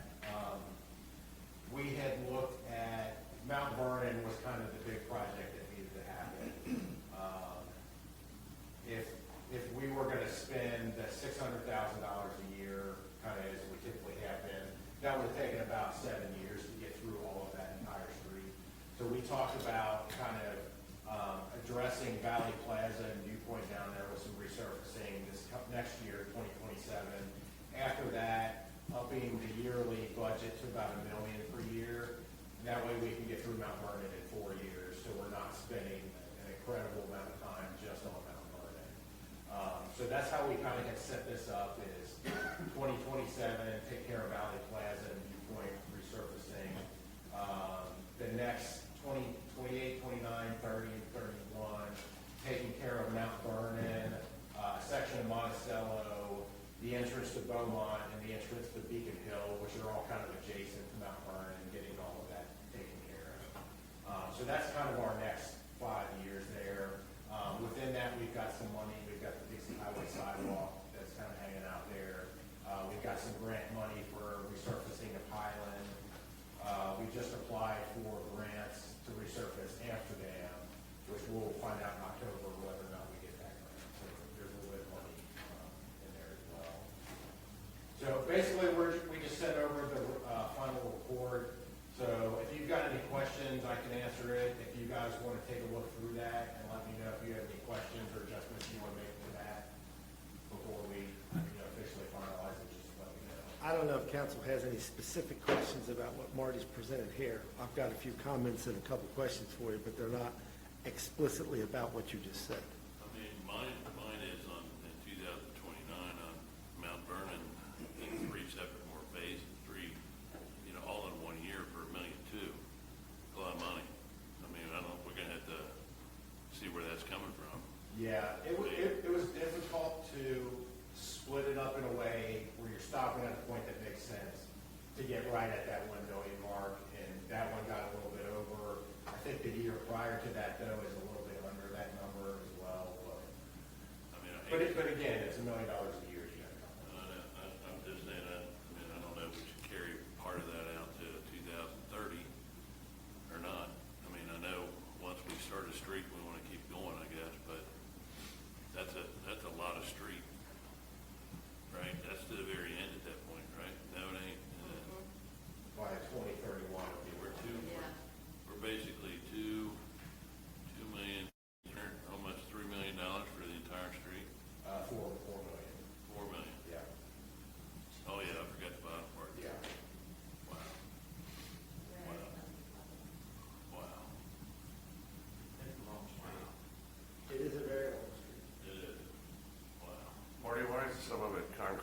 concrete base with asphalt overlay and some of just a straight asphalt? It's the existing conditions out there. Mount Vernon's another one where it's got a concrete base and they overlay it with asphalt. Out there, it's got the curve, the little curve and walk, so it doesn't look like it, but you can tell where with the consistent cracking that there's concrete under there. Yeah, Monticello's, yeah. Got that, sure. So we gotta figure out where the money's coming from for all this. Yeah, we do. Well, I mean, the other side of the coin is we've been stacking up stuff and build up a reserve. You know, it's maybe time we go into it, take I some. mean, we'll see, I mean, we've had some additional revenue obviously this year too, which is, do we have that number on the franchise number, you ballpark that? And we budgeted two, so it's roughly more than our ad that we were anticipating. So that's basically 400,000 that we could push forward, moving forward, keeping the numbers the same. But it's an additional 400,000 each year moving forward. Correct. And one week, it's tax time, literally. I have gotten certified tax rolls from the VA office. My plan before my last day is to get those numbers calculated for you, so that you can go and look at the spreadsheets and determine which one to in terms of tax rate. So I'll leave that for you to review and take care of. And on that happy note, as a reminder, our tax rate currently for property tax is the lowest it's been since 2000, as a reminder. Other questions for Marty? Again, I got a couple things for you, Marty, sort of tangentially related to this. I mean, I really appreciate the report. I mean, I looked at it, it's very detailed. I mean, you know, so I'm like, God, he really does have every street, even divided by sections on here. All right, folks, believe it or not, Don and I did not discuss this beforehand because you literally just served up. Oh, sorry. Sorry to steal your So thunder. keep talking if you want. No, that was the perfect segue. Because, And he had a color code. I mean, I looked for my street in my neighborhood, and you know, I used to live on Monticello, and that's been a mess for a long time. And all the, I'm like, yeah, makes sense. Flip, makes sense. Yep. I'm like, okay, good. Thank you. what I wanted to point out for folks at home is, you know, again, I've been around a long time now, and, you know, Scott can vouch for this as well. You know, many years ago, probably almost 30 now, probably not quite that long, but a long time ago, you know, this process was created to try to take the politics out of fixing people's streets, right? Rather than, well, I like Johnny over here and I don't like Cindy Lou Who over there or whatever, so Cindy Lou Who's street's never getting fixed. You know, we worked with them, Mark Brugman, back in the CT days, to come up with this plan, right? A 5-year rolling plan where every street's on it. It gets revisited every roughly 2.5 years because situations change. One street gets more traffic or there was some unknown problem. But the idea was to have a comprehensive inventory and then work off of that inventory to understand, you know, based on professional engineering opinions, not Dave Hatter, the mayor's opinion, or fill in the blank, whoever's sitting here, or council, or whatever. Again, the idea was to take the politics out, to apply professionalism to this, and to make it a realistic process so that people have some understanding of how this works. And that's where I was going with it, Donna. You know, this is published out on the website. Anyone can go see this anytime they want. Again, it gets updated roughly every 2.5 years. And I know it's frustrating for people because, like, your street might be in the plan, and you look out, okay, in 2 years I'm going to get my street done, but then based on the revisiting of it and changing conditions for whatever reason, you know, your street may be impacted by that. You know, in the past few years we have moved some things around. But I just wanted to spend a few seconds for anyone that might be watching this now or watching later to say, the document you just mentioned, Donna, is out there. Anyone can look at it anytime they want. Anyone can call up with questions like, hey, I see this, I don't understand it, Jeff, can you explain this to me? But again, there's a lot of time and energy that goes into this. It's done by professionals. It's not political in any way. And if you want to know where your street is in the plan, now this obviously I don't think has made it to the website yet, this latest version, but per the previous version, you know, you can go out and look at that anytime. And again, the goal is to take the politics out of it, you know, bring in math and science and professionals into the mix so that this is done in the most fair and reasonable and frankly most cost-effective and efficient way. Because again, kind of going back to what we said about Pickett, you know, the goal there was not to punish the people on Pickett by not fixing their curb. It was to try to do this stuff in the most economical way possible, while at the same time getting the best bang for our buck in terms of the long-term value. Because like Bernie mentioned, Mount Vernon, very long street, this is an enormous, outside of Amsterdam Road, when we got involved in that, this will be the single largest street project we've taken on since I've been here. And that's a long time.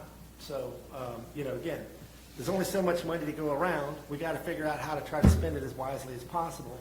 And that's partially where this particular program comes into play. To add on to what Dave said, both Jeff and Marty have taken a lot of the opinion out using equipment that a company they hire that comes over and actually surveys the streets as they drive over it, creates a map that shows where the areas are really bad, and then from that, the actual the way that the streets are, they're as bad as they are, they get ranked so they can make choices as to what we can do. So yeah. We did not put this on the website because I wanted to make sure you all were in agreement with it. So if you are comfortable with it, we'd like to have some sort of. I would suggest, unless council was perfectly happy as it stands tonight, maybe everybody take a look at it, see what questions you have, and then, maybe we put this on the agenda for approval at the next meeting. It's a lot to take in. I'll do whatever y'all want. I'm just saying it might make sense to have a little time to digest it, see whatever questions you might have for Marty, before we approve this final version of it. Do we have to approve it? Or is just this? I don't know that we have to approve it, but it probably makes sense to, have some sort of formal action around it. And we have done that previously. We've always given some sort of, because we review it, and if you remember, that's how we got to this evening. We had, suggested we met with Marty, we looked at the plan, suggested it, so those changes are reflective of the previous discussion. This is really the staff's marching orders in terms of what we do and what we prep for, so we really want some endorsement from some council. I'm sure Jeff's going to want that as he moves forward, because there is a lot of planning that goes into it from a budgetary standpoint, but from an engineering standpoint too, and we want to make sure that council's supportive of that. I'd like to throw this out just as a thought, something to discuss down the road, but since we're on this topic right now, and I'm looking at Valley Plaza down where Walmart and everything is, and if my math is correct, that's $800,000, some odd money of doing all that area right there. And it's in green, so I'm assuming it's not going to happen anytime soon, right?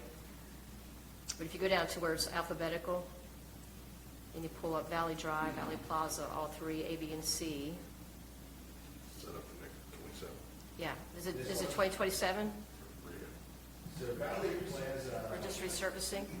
We have Valley Plaza's in the yellow, that we're looking to do next year. So we have about 660,000 to resurface all of that. Is that what you're looking at, or? Yeah, and I know we discussed this before about that whole Walmart area, and I didn't know if it, only because I just don't really know, although I've done a little bit of reading on it, is just for a topic of discussion, like I said, not necessarily now, but do we do any kind of special TIF area and pull TIF funds out where a special tax would be to help pay the money for that resurfacing?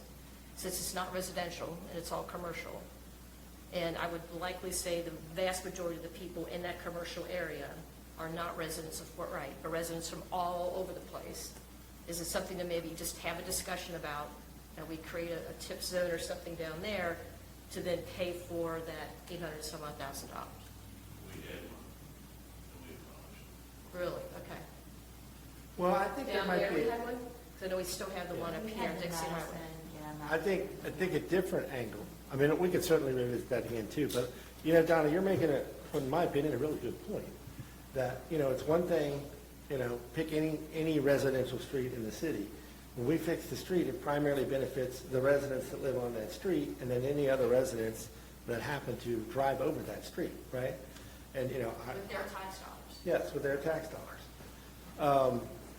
That down there provides very little value from a standpoint of residents living there, right? Yeah, I get your point, and, you know, Brooke, correct me, I may be completely wrong about what I'm going to say here, so this might need some further legal research.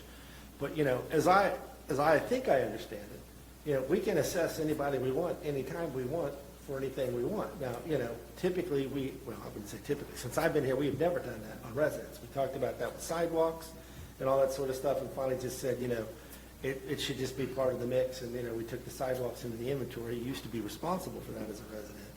But, you know, could we not do some sort of special assessment in a situation like that, Brooke, as opposed to just pay for it out of residents' pockets? Right, subject to actual research. Yeah. I mean, I know assessment is a thing. I don't know that you can just arbitrarily say, you are being assessed. Yeah, And- so yeah. if I could, because Mayor, we've Sure. talked about this before, you've probably just forgotten about it, but. Not you I'll stop now. specifically, I'll but talk. in my transitional notes, I have look at the assessment opportunity for this particular street, because it is something you mentioned before that we had talked about. And one of the things at that time, we were trying to determine, you know, what has changed about the assessment process and how do you do that. There's a couple different ways, used to be a couple different ways that you could do that. Fort Thomas was one of the communities that did a lot of assessment projects over the years. Yeah. I've talked to the Fort Thomas city manager recently. He said that they're getting away from that. They don't do those assessments anymore. I don't know if there's been a legal change about that. It's not something that we've had time to dive into, and unfortunately not something I can finish before the 31st. But as part of my transitional packet of papers, this issue is in there for someone to look at. Okay. I mean, their tax rate in Fort Thomas is way higher than ours, but, Yeah, just something to throw around as a discussion, so. Yes, it is, though. Yes, it is. Don't forget that our largest income as far as taxes come from businesses. So, I don't think we should penalize them when they're already paying a good share of the fees already, I think. Well, I think, Well, it becomes a consumer tax anyway, just like it's passed down. I know what you mean.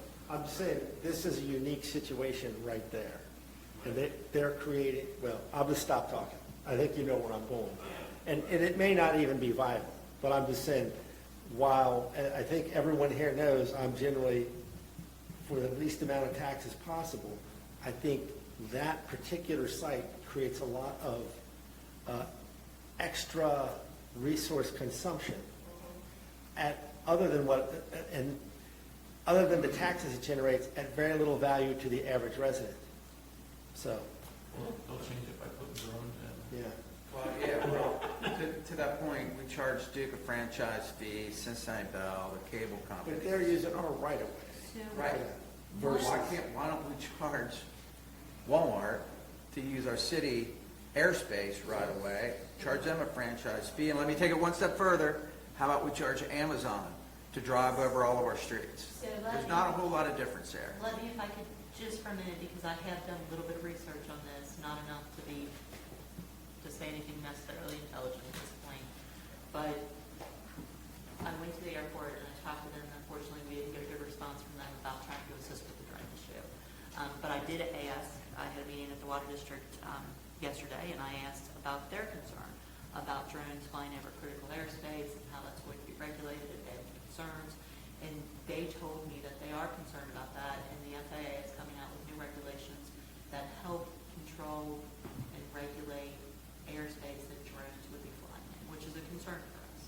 One of the things that I learned when I went to the airport and listened to them, a lot of their money comes in from landing fees. And for every plane that lands out there, they charge a landing fee as a tax. So my question is, can we not impose a landing fee for every drone that flies and lands as kind of a delivery service fee? Is there the opportunity to tax that service in some capacity? I think there probably is. You know, some communities across the country are charging for what they call local airspace. Other ones are doing different things. There's very specific statutes in Kentucky that provide for this type of service.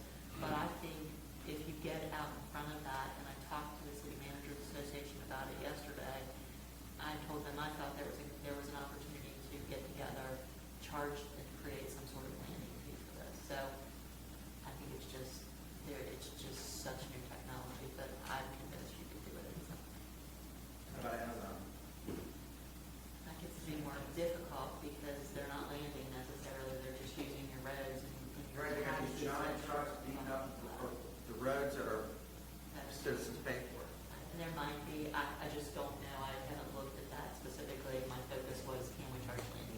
You know, Scott, there is an alternative to that, which is everybody stop buying stuff from Amazon, like this guy. But, you know, And school buses, garbage trucks and school buses, the heaviest. School buses are equally as heavy, garbage trucks are the heaviest. Our drone stuff is on PDS's agenda tomorrow night. It is, yes. There's a meeting tomorrow night at 6:15. I will be there for that. Yes, I am. So, I should make a big push to use drones. yes, and I think Jason said Cleveland Clinic is now doing medical deliveries, which I think creates a whole opportunity for crime to occur. So, yeah, so they're going to be initiatives. Somebody dropped my oxycodone in the wrong house. And I hope the FAA. I'm hoping maybe someone will. In some capacity. You're getting way off topic for you, sorry. Aren't you glad you came tonight, Marty? Yeah. I better stop talking. Okay. Any other questions for Marty? All righty. You need me for anything else? I don't think so. I think that's everything. I mean, you're more than welcome to hang around for more witty banter and shenanigans. If I could just take a minute, I also would like to say thank you and congratulations to Jill. When I first started working for CDS, you were at Taylor Mill, and I started working with you over there, so that's close to 20 years now. I was going to ask how long that had been. Yes, it's been a long Almost 20 years time. ago, so almost, other than a couple of years, my entire career, I've been working with you, so my job is definitely going to be harder than without you here, I think, so.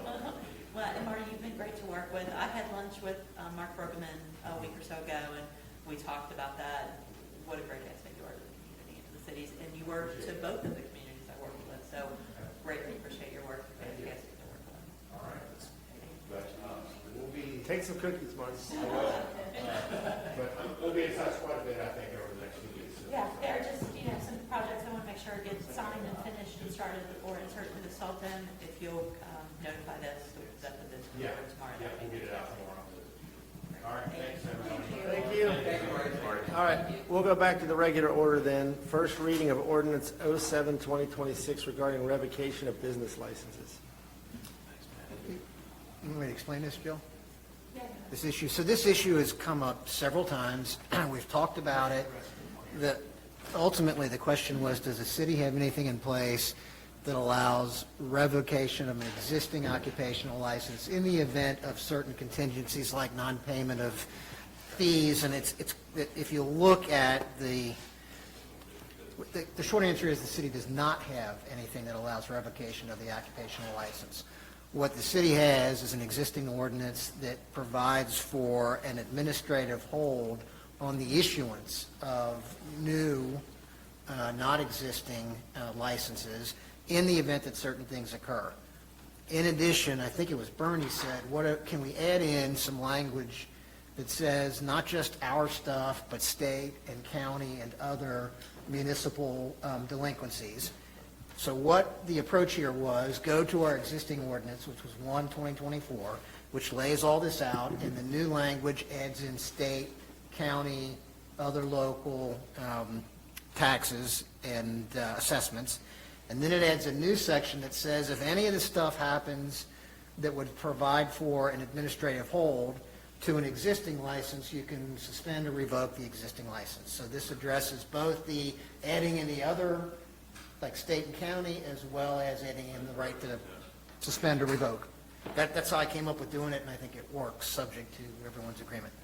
Actually, if we look at our delinquent tax rolls, we do have a couple businesses that are on there that owe tax money now, so this would directly affect them and say, hey, pay up or close down. I'm in favor of it myself. May I read it? Yes, please do. This is ordinance number 07-2026, an ordinance of the city of Fort Wright in Kenton County, Kentucky, amending ordinance number 01-2024, codified in section 110 to the business regulations of the Code of Ordinances of the city of Fort Wright, regarding an administrative hold on the issuance or renewal of any license, permit, or other approval if there are unpaid taxes, fines, or other violations, and adding new provisions permitting the suspension or revocation of any occupational license in the event of any conditions or circumstances which, had they existed at the time of the issuance, would have been valid grounds for the denial of the occupational license. All right, we have a motion? Can I ask a question? Is there, I'm trying to see if there's a warning that goes out prior to this In revocation. Section C That's what I'm, yeah, in Section 3, paragraph C. yeah. It says gives it the city may. the discretion to do that, but Okay. doesn't bind the city. I mean, there could be circumstances. These typically, Do you allow feel like the they've city gotten discretion enough to. notice? So you raise a really good point, Margie, and, I've always tried to take a very light touch since I've been mayor with finding people and, taking aggressive actions like this, as you all know. Not everyone always agrees with me on these topics, but I think we want to, give people every opportunity to do the right thing and only bring in the enforcement when they just simply will not do the right thing. So if I understand what you just said, Brooke, we have the option to send a notice or just go straight to, That's right. yeah. The So- city can send. If I could just say Yeah. something before Brooke, I didn't mean to interrupt you. No, it's okay. I think the important use of the word may, in my opinion, becomes critical because getting people to pick up certified mail to confirm that they received it, I always think it should be your policy that you are notifying them and you're creating that trail and you're making that effort. But there's too many times people will say, well, I didn't get that, it didn't go to me, it got lost in mail. That kind of takes that opportunity away. It should always be your policy to go above and beyond the train ratio. But I wouldn't have yourself into And that's where I'm going with it. As long as it's optional, it will be my policy as long as I'm mayor, that unless there's some extremely egregious action that requires immediate action on our part, we're gonna try to notify them and tell them, hey, this is coming, pay your taxes, right? I would never just immediately leap to, we're gonna revoke your license, unless they're already like a chronic offender on something else or something like that. Doesn't mean some future mayor might not do it different, but I'm totally on board with what you're saying. The notifications that we're sending regarding unpaid taxes, should it have, can we add like a notice on that that says, and if the city has the option to revoke your business license if you don't pay? So we're already sending them a notice. I think that's a good idea. I think that can certainly. Yeah, a disclaimer, that we can do it. Then we've done everything we can. Rick, I agree with Margie. I think you put it in, because when we have the taxes, there are 3 or 4, city-generated notices before it comes to me. And we've tweaked that around now to add in not only the interest, but we've got attorney fees ongoing, and so they're on full notice. So I would put it on the bottom of the city-generated notices. I think that's a great There's idea. no ability to do that. We have, and unless you tell me I'm wrong, my understanding is we're at very limited capacity on the message we can put in there, and we are at full capacity by saying, the postmark and the postage date and all of that, so. But what would stop us from just adding a separate piece of paper with that message on it I into the think bill? if Okay, it's so a revision to the let's point. not try to solve this So, now. yeah. Let's just level set here. I think we're saying, I'm on board with what you want to do, Margie, and however we can communicate that to people within reason, we'll do it. And again, as long as I'm sitting in this chair, I'm going to try to give people every opportunity to do the right thing without immediately going to finding them or revoking their license or whatever else. So, It just may carry more weight. yeah. I think, Just come up with some basic language and disclaimer about it.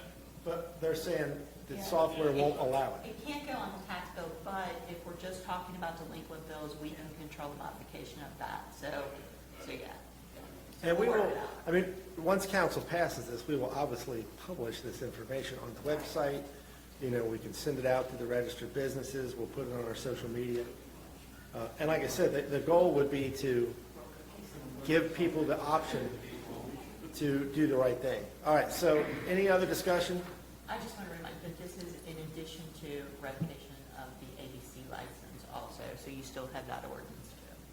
that is a separate ordinance. That is That's a separate 2-2024. Yes. So do you need a motion on Yes, it? motion for ordinance 07-2026.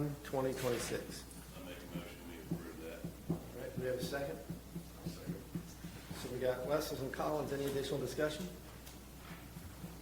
All right, roll call, please. Mr. Wessels? Yes. Mr. Collins? Yes. Ms. Ross? Yes. Mr. Wall? Yes. Mr. Weber? Yes. Ms. Witt? Yes. I do have one question, Rebecca. Is this applicable to businesses that are delinquent in 2025 or anything moving forward? It's not made retroactive. I would think retroactive is not, It's not part Not of a it, so thing. it's, okay, so I just wanted to see. I think. We can still send it over there. I I know you're thinking about it. just wanted to know how much. Well, yeah, so if they're delinquent now, they'll probably be delinquent next time. and Now you have an ordinance. Okay. all right, second reading of ordinance 06-2026, installation of new stop signs. Okay. I'm going to choose myself just to eat a cookie. Yeah. There you go. Ordinance number 06-2026, an ordinance of the City of Fort Wright in Kenton County, Kentucky, amending various sections of the traffic code of the City of Fort Wright to amend listed stop signs, amending Chapter 70 to 75 of Title 7 of the City of Fort Wright Code of Ordinances. So do you have a motion to approve the second reading of ordinance 06-2026? I'll make a motion. Wesley, second? I'll second. Weber? So we got Wessels and Weber. Any additional discussion? All right, roll call, please. Mr. Wessels? Yes. Mr. Weber? Yes. Ms. Witt? Yes. Mr. Collins? Yes. Mr. Wall? Yes. All right, municipal order 02-2026 regarding a penny rounding policy. Yes, I had presented this to you before and asked you to take a look at it. I didn't hear any response. I did have Ben look at this also. We just want to be able to account for if people are paying in cash and pennies are not available at some point. We have a penny rounding policy. This is what we're proposing. It would not be applicable to transactions that people pay in check or on credit card. It's only if you are appearing in cash or in person and we are accepting cash and we do not have pennies. Okay, you want to read it, Brooke? Yes, sir. This is municipal order number 02-2026, a municipal order establishing a cash rounding policy for city transactions when pennies are unavailable. Okay, do we have a motion to approve? I'll make it. I'll second. All right, Warren and Collins, any additional discussion? Have a quick. All right, roll call, please. Mr. Wall? Yes. Mr. Collins? Yes. Ms. Ross? Yes. Mr. Weber? Yes. Ms. Witt? Yes. All right, Leave it there. motion carries. Yeah, leave it there for Bernie. Leave it there for Big Eagle. He'll want some cookies, I'm sure. Okay, resolution 09-2026 regarding participation in the LIN program. Yes, if you'll remember, Ms. Peters came and presented on this program, and you had indicated you wanted to be part of the program, at least in a trial capacity. So we have worked up this language that would, we think, go hand in hand with the interlocal that's been signed by other communities and allow us to participate in it. One thing that I had wanted to make sure we were addressing specifically is the term of the contract, which would be for this fiscal year and next fiscal year, terminating on June 30th of 2027, so a 2-year period, and that we had a very clear understanding of what our financial commitment was. I had Ben go out onto the opioid abatement website and identify what we are scheduled to receive from the various companies. It's part of this applicable settlement fund, and we believe our contribution for that 2-year period is $19,276.36. And again, this is money that's allocated from the opioid funds. We do have those funds earmarked and set aside separately, and we think that we should do the 2-year trial of that program and see how it goes. The chief has already been, I think, meeting tentatively with those individuals to. Yeah, they're coming to our post meeting on August 19th to meet with all the police officers and explain the program. And we've already used them 12 times so far. And what instances?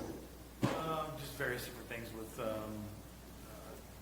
couple of calls with children, domestic violence, stuff like that. And they've done very well as far as like giving resources to the people involved in those things, so it's working out good. Now, in full disclosure, Brooke prepared this at the county's request that we do the document. I have sent it to them, and they are still reviewing it. But I wanted to have it in front of you this evening because I'd like ideally to be at something that I can potentially wrap up before my last day. But if that doesn't happen, I'll certainly leave it along with the documentation of the salary. Right.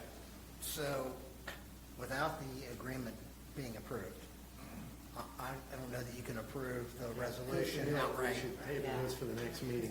And I'll note too, it occurs to me that there's this side agreement that they're reviewing, and the resolution should actually approve and authorize the mayor to sign that as well, which it does not do. So my suggestion is, let's see how, Jill's impression is the county is inclined to agree with something certainly as basic as this. So even if Jill's gone, we can get it done in the next meeting.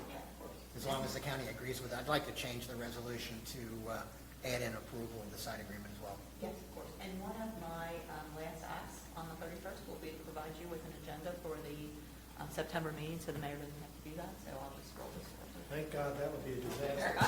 Can we make a resolution to pass this the way it is and allow you to add that information to it, and then Dave can sign it?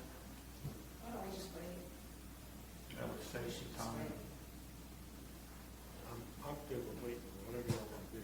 I think it's fine to wait because the county's providing the service to us. We're going to pay them retroactively and make it official the first.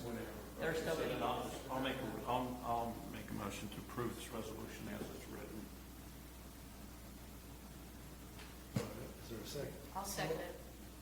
All right, so I don't think you can approve it as written because we don't have the agreement that defines the amount and the trial basis agreed to by the county yet. It's premature. If you were to pass this resolution, it would be subject to approval of the county and execution of the agreement. And in the grand totality of things, I think it's better waiting. And let's get it all together.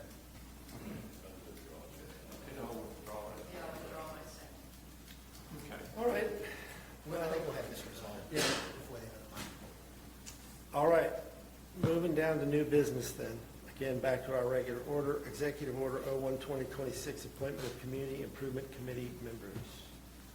Yes, so at the last meeting, we discussed adding Councilmember Ross to the Community Improvements Committee, and then the mayor, you would be reappointing Scott Wall and Margie Witt to that committee also. Those committees are already established by ordinance, and it is ordinance 08-2021. It identifies the date of the meeting and the members of council who are appointed. So this would just be adding, or reappointing all of them since the last elections. All right, we have a motion to approve Executive Order 01-2026. I'll make a motion. Second? I'll second. Second, all right. We got Witt and Wall. Any additional discussion? All right, roll call, please. Ms. Witt? Yes. Mr. Wall? Yes. Mr. Weber? Yes. Mr. Wessels? Yes. Mr. Collins? Yes. Ms. Ross? Yes. All right, Resolution 07-2026 regarding the DeVue Lofts release of mortgage. Yes, so many years ago, six almost, there was a road repair issue that needed to be addressed, and we partnered with the DeVue Loft Homeowners Association to resolve that. As part of that, there was a $25,000 promissory note issued for the project. They have been making regular payments on that promissory note, and it did include an interest payment along with it. So at this point, we have billed them for their very last payment. They have not made it as of yet, but we anticipate it will come in the next week, and assuming it does, we'd like to go ahead and release the mortgage. And again, this is something I'm just trying to wrap up before my last day so that it doesn't carry forward and there's no delay in the release. But there's no urgency with it also. And since it certainly predates you, Don, and maybe you, Jason, I don't even know if you know what this is about. So DeVue Lofts, which is down off Amsterdam there, going up near DeVue Village, it's those condos there, right? There was some significant slippage of the hill. You had a bunch of private streets. There was a lot of problems. And the folks that lived there basically came to us and said, this is going to be a lot of money. And we're like, well, we understand, but that's a private street, you know? Even if we wanted to fix it for you, it's a private street, it belongs to you, we can't spend public tax dollars on this. So through what I thought was a very creative solution, and I think, you know, real testament to council at the time, they kind of stepped up to the plate and said, okay, well, we'll essentially loan you. I may not have these legal terms just right, so Brooke, if I go astray here, feel free to correct me. But essentially, we'll loan you the money to this promissory note so you can get it taken care of. You know, you're obligated to pay the city back. Thing got fixed. In my mind, it's a win for everyone, right? It's a win for the homeowners there. They didn't have to come up with all this money they didn't have on their own. They were able to pay it back over time. We were able to get it fixed. It improves their situation, certainly. It improves the overall community situation because that property still has value. There are people still living there, paying taxes. In my mind, this is a perfect example of just a total win-win, you know. And it could have gone bad on either front, but again, I just say kudos to council for being willing to entertain what I thought was a very creative solution. I don't know that anyone else around here has done anything quite like this before, and it was the first I've heard of it. But again, the good news is it's come to its positive conclusion here. And once we get that last payment, then, correct me if I'm wrong, Brooke, this resolution would essentially authorize me to say you're done. The note was collateralized by a mortgage on the real estate. The note gets paid off. The mortgage gets released. The packet includes the resolution authorizing execution of the release of mortgage with the mortgage release there. So once they make the payment. Now, obviously, we're not going to do anything until we get our last payment. Right. But I mean, they have consistently made these payments now for 6 years. Right. So that's the backstory on it for anyone that wasn't around at that time. And again, I think it was a Who's the creative. developer who lost? Who was it? Oh, So do we wait until the payment's made to make this resolution, or can we pre-authorize it? I think you make the motion, if you choose to do that, that the payment has to be received. And Contingent upon the Okay. final payment being received. Okay, so do we have a motion? Yeah, go ahead, sorry. Resolution number 07-2026, a resolution of the City of Fort Wright, Kentucky, authorizing the release by the city of that certain mortgage in the amount of $25,000 granted by the DeVue Loft Homeowners Association to the city, which mortgage was approved by City Council via Resolution number 13-2000, and authorizing the mayor to execute the release of mortgage. Excuse me, do we have a motion to approve? You're looking for a motion to approve pending the Yes. final payment. The approval of the resolution contingent upon the receiving the final payment. Yeah, I'll make that motion. All right, Wes, second, Collins. Any additional discussion? All right, roll call, please. Mr. Russell? Yes. Mr. Collins? Yes. Ms. Ross? yes. Mr. Wall? Yes. Mr. Weber? Yes. Ms. Witt? Yes. All right, motion carries, and I think that's everything. Since we've kind of bounced all around, I'm just reviewing the list here. I believe we have covered everything under unfinished business and new business. So with that, we'll go to committee reports. Community Improvement Committee, you guys got anything? No updates. Since we just met initially and Donna was just added to the committee, just a note that Donna and I are actually both out of town for the meeting in August, so we will not have another meeting until mid-September. So while, since Mark just brought that up, will we have a quorum? And it's only a caucus meeting anyway, but is everyone else going to be able to make the caucus meeting? All right, good. Okay, any questions for the Community Improvement Committee? If not, we'll just keep on trucking. All right, Finance Committee. Okay, we just had a meeting earlier. We discussed delinquent properties and taxes, and we've got, Shelley has gotten in through efforts that 2 more payments, which is good. We decided that 2 of the properties would not be worthwhile for us to go after them because the amounts were so small. It cost us more to do it. So we were intending to bring before council at some point of the ability to charge those 2 off. And then we looked at some of the expenses for Kennedy project for the Salt Dome, and we discussed finances, how we're going to finance those kind of things, and that's pretty much what we talked about. So that was it. Steve there.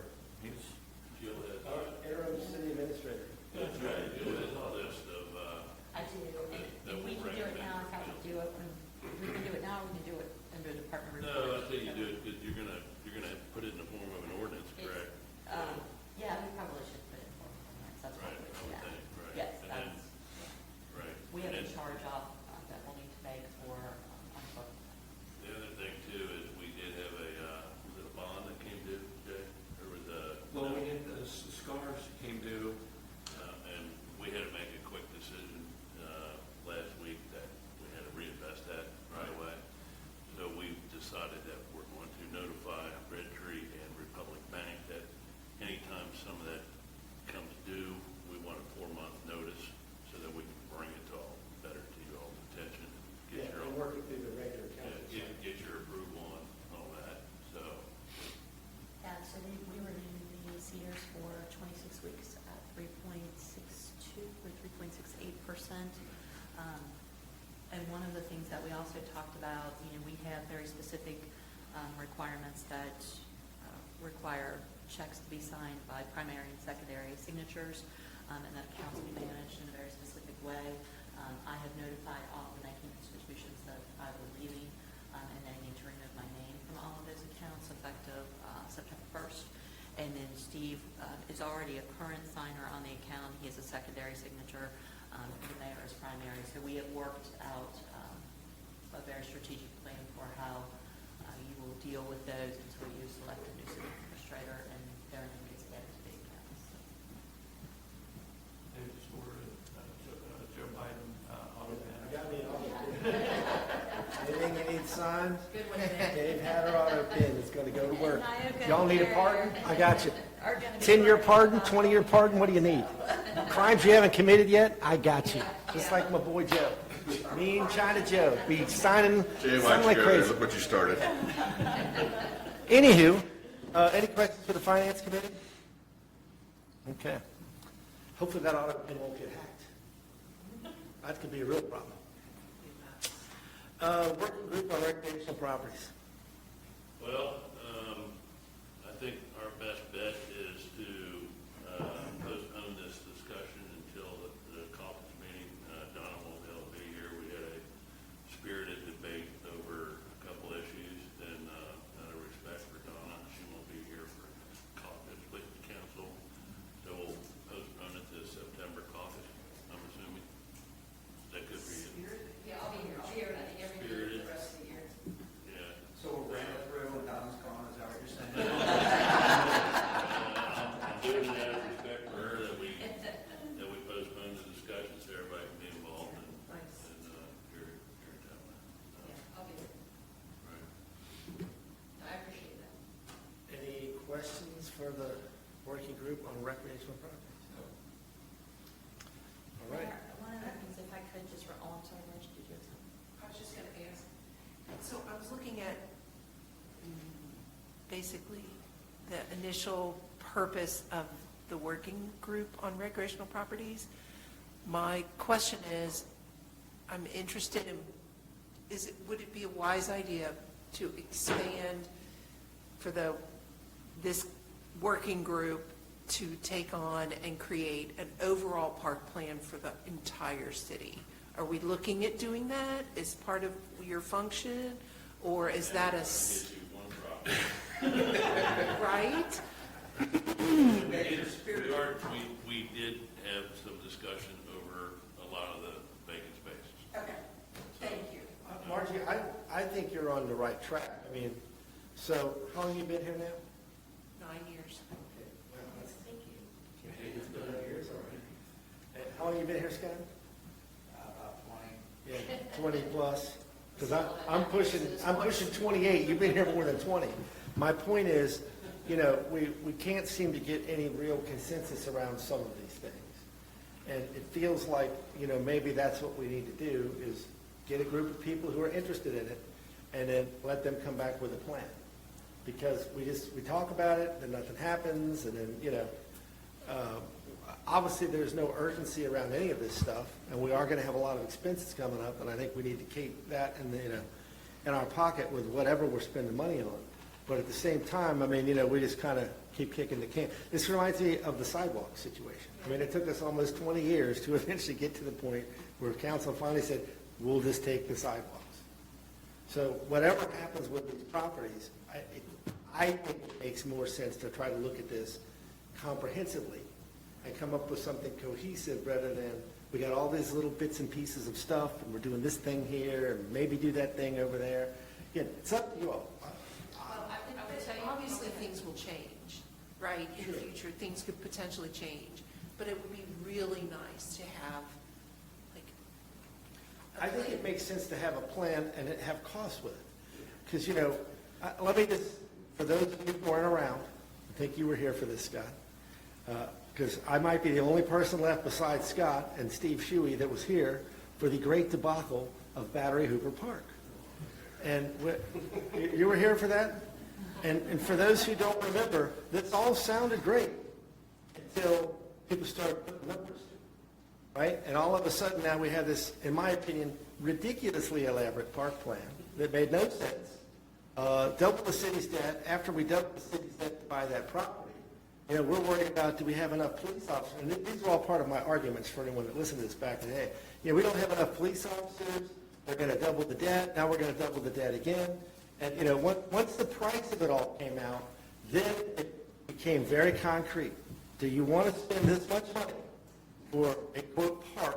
I'll say no more on that because, I'll get myself all fired up on this subject. Because just for those who are around, I fought that to the death. I was against it as soon as the price came out, fought that thing to the death. I thought it was ludicrous.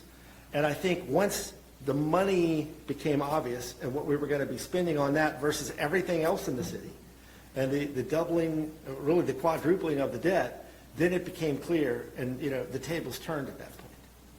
So, and I'm not saying something like that's going to happen here. I'm saying rather than all this, we just kind of keep talking about nothing's happening.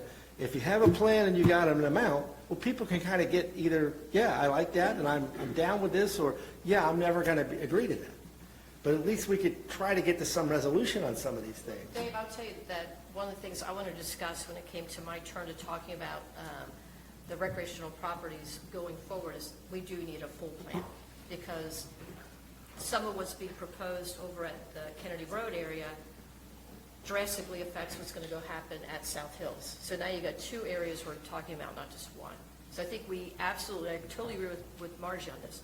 We need a plan overall.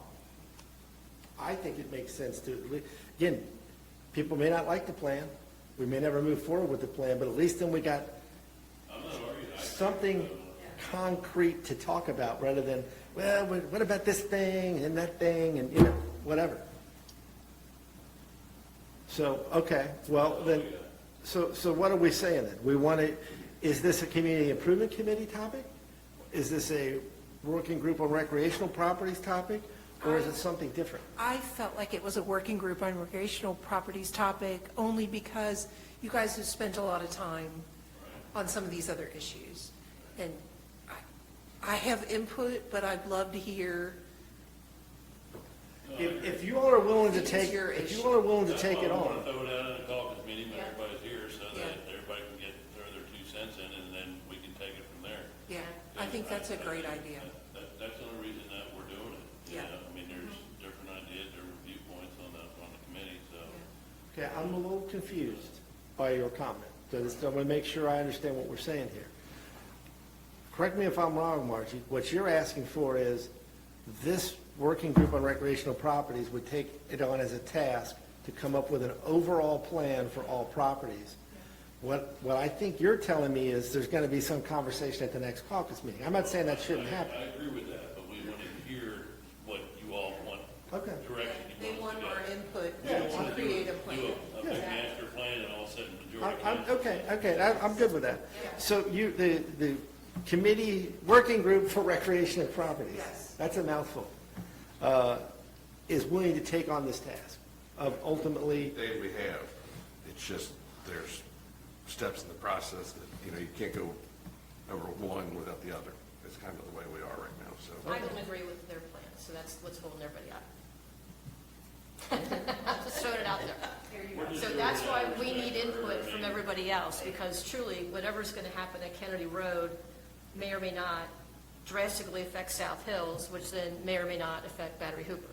So we need an overall plan, and I think it's very smart that we all get together in a caucus meeting to discuss that. Works for me. All right. If there's nothing else, Jill, you got anything to add from your report? The only thing I want to add is that the Board of Ethics is not scheduled to meet until October again. There is a report that is due about their activity at the end of October. I've left it in my transitional notes. Tim is aware of it also because he's chairman of the board, but you also are going to have at the caucus meeting some changes that we're going to present to you and propose for the ethics policy. I would recommend to you once you review that, and we'll talk about that, but just so you know that that's coming. You'll need to engage with your ethics board. Any other questions for Jill? If not, since it's sort of relevant to what the CA report, I got a few things I just want to update you on here.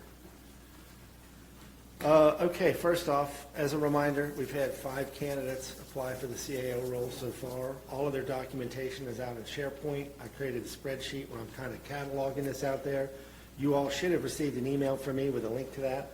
I encourage you to check it out. Again, as I mentioned before, my plan is once we hit the deadline, we'll cut it off. I'll kind of make an initial pass through everything. Now, I would also say, since you guys have access to this stuff, if you see someone in the list that you think is just absolutely stellar and you want to make sure I take a hard look at them, or vice versa, let me know. But my plan is to go through an initial cut, pick 4 or 5 candidates I think are good choices, do some initial interviews with them. If I like them, then invite you all to come in and, have your opportunity to talk to them, see what you think. So that's my current plan at this point, but stay tuned. As these things are coming in, I'm trying to let you know and put that stuff out there in SharePoint so you can see it. And again, guidance, insights, whatever, are appreciated early in the process, so hopefully, again, I don't want to rush this. As I said before, Jill's done an amazing job. She's going to be super hard to replace. It's important to get someone in that role sooner rather than later because I don't want to do it and frankly can't do it at the level Jill is doing it for sure.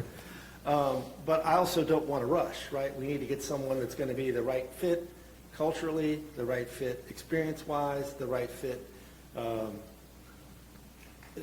trust. It's a critical role. So I don't want to rush, but at the same time, I want to move as quickly as we can. So again, if you guys could look at that stuff as it's coming in and provide the insights, and also if you could help me promote the position, that would be super duper. The other thing I was going to say is Jill touched on some of this. We're trying to get as much stuff finalized while she's here, especially the critical stuff, anything related to finances, payroll, that sort of stuff, the stuff where we can't afford mistakes. Probably in the interim, although we will have the trusty Steve Shuey at the helm steering the ship, and I have all full confidence in Steve, chances are between the two of us, we might drop a few balls along the way because, again, I know maybe 1/1,000,000th of what Jill knows. So, we're working on sort of the critical list. I'll share that with you guys. And again, for any input there of things you think we're missing or something. But, grace would be appreciated during this period of time because I'm sure it will get a little bit tricky. I had one other point I wanted to make, and I don't remember what it was. So it'll come back to me later, I'm sure. So unless you have any other questions for Jill, we'll just keep going. I do have something Yeah, for my go ahead. report if we're moving into that. Yeah, go ahead. Okay. So just as an update on the playgrounds at Kennedy, it was supposed to start today. Unfortunately, there's been a shipping delay on some logs that were part of the play structure. So shipment is not supposed to come until a couple days later. They're now hoping to start on Monday. So one of the things that Mott's contacted us with was the ability to install a hopscotch pattern into the safety surface if we wanted to do that. It was free of charge. A decision had to be made, and I'm sorry if you hate it. It's the outgoing. I'm sorry I did it. But I did authorize them to put the hopscotch pattern in. Bernie and I are going to be the first hopscotchers. So it will not have numbers on it, but it will have a pattern. It will be embedded in the safety surface, and I picked the light green, the dark green, and the eggshell color, which is the lighter color. That color, like that's in the 3 and the 4, that's really what the safety surface looks like. It's not the green. So I just didn't want it to be a surprise at the end of the month when all of a sudden you got a hopscotch thing in there. But that decision was made, didn't cost you anything. I hope that you're okay with it. I'm going to call ESPN 74 and have them come, and it's going to be me and you. Hopscotch death match, Bernie. World ESPN champion. 74, that's right. Extreme hopscotch. This project is slated to be finished August 21st, so we're hoping, barring bad weather, that playground will be open August 21st. We still will have to do fencing. Fencing is ordered. We're hoping we have an install date soon, and then we'll have to do landscaping. So still targeting August 31st as the final completion of the project, but we might carry over a little bit on fencing and landscaping. But that's it. Happy to answer any questions you have. I talked to Jill a little bit about the landscaping. I don't think you probably can't do it or should do it, probably. No. Right, but I recommended Showplace. But I'm happy to take a look and give a recommendation. Jeff and I can figure out. Yeah, and so we met with Bernanis the other day, Joey Hood from their landscaping department. He's going to prepare a paint plan. Jeff is supposed to meet with you about it. Once they have it, we just want to hear back to you. So. Oh, and one of the other points I was going to make is that would be one of my expectations going forward for the new city administrator, is that you would get this report that Jill does on a regular basis, because nothing like that existed before she showed up. So that will be one of the things that will be an expectation of the new city administrator, is council will continue getting a report like that of what's going on up here during the week. Any other questions for Jill? All right, if not, Chief Caldwell, you got anything? Just want to say that Officer Capps graduated the police academy. He was 0.02% off from the highest physical fitness standard. So somebody else beat him out by, 0.0. It was close. He did well on all his tests there. The coordinators gave him good accolades while I was down there for the graduation. He's currently on his FTO field training process right now on day shift. So if you see him out, make sure if you get a chance to, say hi to him and welcome him aboard. He'll be on day shift for a few weeks, and then we're going to transition him to night shift, and he'll be trained there for a few more weeks before he's cut loose. That's great. My hopscotch team. You don't want to pick me for sure, so. That's fine. You get him, I'm getting Rob Griffin, because if you guys get ahead, I'm going to have him judo you right off the field. There you go. Any questions for Chief Caldwell? Okay, Chief Shuey, you got anything? Just two things. Jill and I, a week and a half ago, interviewed a young man for a firefighter paramedic part-time position, and he accepted the position, so we'll be bringing him on board within the next week to fill one of those positions. I think we still have two positions open that we would like to fill if anyone's interested. The second thing is, I just got the packet. Mayor, myself, and Jill have gone back and forth about offering a flu shot hosting here at the city building. It's either going to be in September or October. I got the packet this afternoon. We're teaming up with Walgreens to do it. There's no cost to the city. They deal with your insurance directly. And we'll have some dates and times that you can come. I believe we're going to do it on a Wednesday, so if any council members would like to do it before the meeting starts, you'll just show up here and you can get it done and taken care of. It all goes through Walgreens Pharmacy. Any questions for Chief Shuey? And it'll also be open to the residents, if I didn't say that. All right, Public Works, Jeff. Yeah, I think we touched on a lot of this stuff already tonight. Road project is started. They started Monday. First pour went down today. It looks really good. Kennedy Phase 1 is wrapped up. They got seed down yesterday, with the exception of one area where the playground folks are going to be able to access. And they're expecting that to start on Monday. Salt storage building excavation's underway, and their completion date for that is the 24th of this month. And then we're hoping to rock and roll with the structure. So that's really all I got. We kind of touched on all of it already, but there you are again. Questions for Jeff? All right.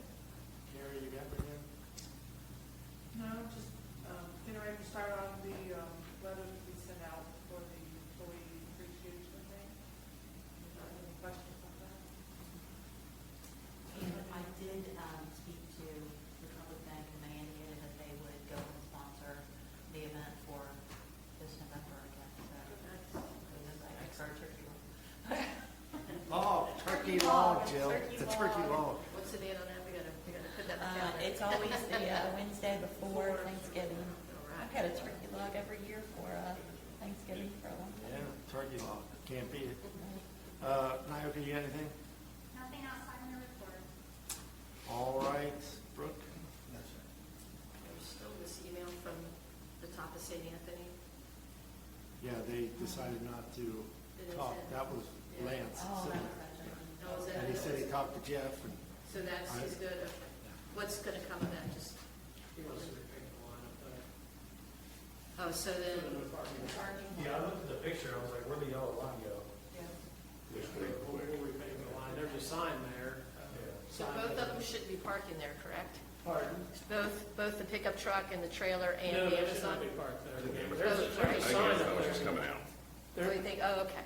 Pardon? Because I think I know who that person was with the pickup, the black pickup truck and the trailer, because he does a lot of the lawns in Glengarry. Yeah, like I said, there's a sign there that says no parking, but, That sign does no good. right. Okay. It ought to just say park here. I think that's the indication. And if you want, I can text him. He wasn't there, I didn't see him in the picture, but I saw one of the guys he works, that works for him. We'll freshen up the line and hopefully that helps. you know, a good fix for that is when you see it, just call up here and let them go and give them a ticket, and Well, they'll stop I mean, doing it. it's a persistent problem. I live on the street. Okay, yeah. It's nonstop. It's not one person. Lady lives 3-4 houses down the street, comes up to see her friend that lives on the corner, parks there. So here's what we'll do. We'll repaint the line, and then they'll start giving people tickets. That would be excellent. That, we can, Call us, yeah. let us know. Well, I mean, I'll ask them to look for it, but yeah, if you see someone parked there, you know, again, we'll probably start out with warnings, but I got no problem saying, you know, you see the same car parked there It's twice, every hammer it. single day, somebody's parked up there. And if you're trying to turn in the street and somebody's trying to turn out, there's nowhere to go. We'll see if we can't resolve that problem for you. Okay, employee recognitions, et cetera. So let's see here. We got a couple. Well, we're doing another Hawksworth blood drive. We've, I think, been pretty successful with this year. I think I shared the stats from the last one with you guys, but obviously it's successful enough that they want to keep coming back. So, you know, I would just encourage folks, if you can, give blood. It's a great way to help save lives. And the date of the blood drive will be September 4th from 2 to 4 here at the city building. They'll have their bus. I mean, they prefer that you schedule an appointment just so they have some kind of idea of the load, but I know generally they'll take walk-ins if you just show up. And you can get this sporty-looking shirt here. You know, I'm a regular donor, and I always take the crazy shirts because my wife generally hates them, and I like to wear them to drive her nuts. Like the weird FC Cincinnati Hawksworth shirt that is really quite spectacular. She loves it when I bust that bad boy out. So, yeah, I would encourage you all to give blood, support Hawksworth. They're doing important work here in the community, and we're happy to support them. So we'll publish this through the social media and the sign and all that sort of stuff. Annual Shred Day, again, this year will be September 19th from 9 a.m. to noon here at the city building. This is done in conjunction with Rudler. They've been a great partner on this now for many, many, many years. So Rudler is a Fort Wright-based business accounting company, and they've sponsored this thing now for as long as I can remember. They do a great job with this. You know, usually we'll have some folks here from staff waiting outside, try to make this easy. You can literally bring whatever you want shredded, and I'll just put on my cybersecurity nerd hat for a second, even though this is paper, not digital. People will go through your garbage and steal your paperwork so they can get information to take over your accounts and steal your money. It is in your interest to shred things. If you can't do it yourself, stick it in a box, bring it up here, September 19th, 9 a.m. to noon. You can literally drive right in, drive around the back of the building, hand the boxes off, drive right through the fire bay, boom, out the back door. You'll probably be here less than 10 minutes. in some cases, maybe 2 minutes if there's no line. It costs you nothing. I've used this numerous times for myself and with my dad. It's a great value to the community. It costs you nothing as a resident. I encourage you to take advantage of it. Again, we'll share this stuff out through the social media and all that sort of stuff. But again, huge thank you to Rudler. They've been a great partner on this for a long time, and we really appreciate their support. And then we have a thank you for Chief Caldwell here. If I can get this to load. Florence Police Department. Yeah, okay. Chief Caldwell, the Florence Police Department wants to thank you and your officers for the assistance during the funeral procession for Officers, Inc. Our department, along with his family, are very appreciative. We could not have done it without your help. Thank you. I can't read his name. Yeah, Chief Mallard. I want to take a second here to talk about something that happened, because I think the Fort Wright Police Department did a great job, and I don't think we've really talked about it here, and I've been kind of working on some kind of press release about it. I think most of you probably know we had a couple of swatting incidents. People may ask, what is a swatting incident? Swatting came about originally from the video game world, where someone got pissed off when they lost a video game and called the police on the person they were playing against in this video game. It said some horrific thing was happening. SWAT team shows up. This has happened all across the country numerous times. People have been killed. It's a bad thing. It's a serious crime, in my opinion. And unfortunately, it happened here twice. Chief Caldwell, I'll let you maybe add a little color to this. But I just want to point out, if you haven't heard about this before, it's a real thing. You could wake up in the middle of the night some night because you pissed someone off, and they decide to claim that you have like 10 hostages in your basement and you're going to kill them. As crazy as this sounds, this happens. I mean, the police have to respond to this. They have no choice. Again, thankfully, in this case, I think our police department and the support they got from other surrounding police departments did an excellent job. And when the second one came in, they already kind of knew that it was the same idiot that did the first one, as crazy as that may be. But I'm just telling you, this is a real thing. It's happening all across the country. And, it's a horrific crime. I mean, it put this woman through all kinds of grief. Again, Chief, say whatever you feel like you could say. Yeah, it was, I'll go through it real quick. It was July 3rd. The officers got a call that there was 10 people tied up without clothing in a basement, and he was going to execute them, and that he was going to shoot and execute any responding officers that showed up to the scene.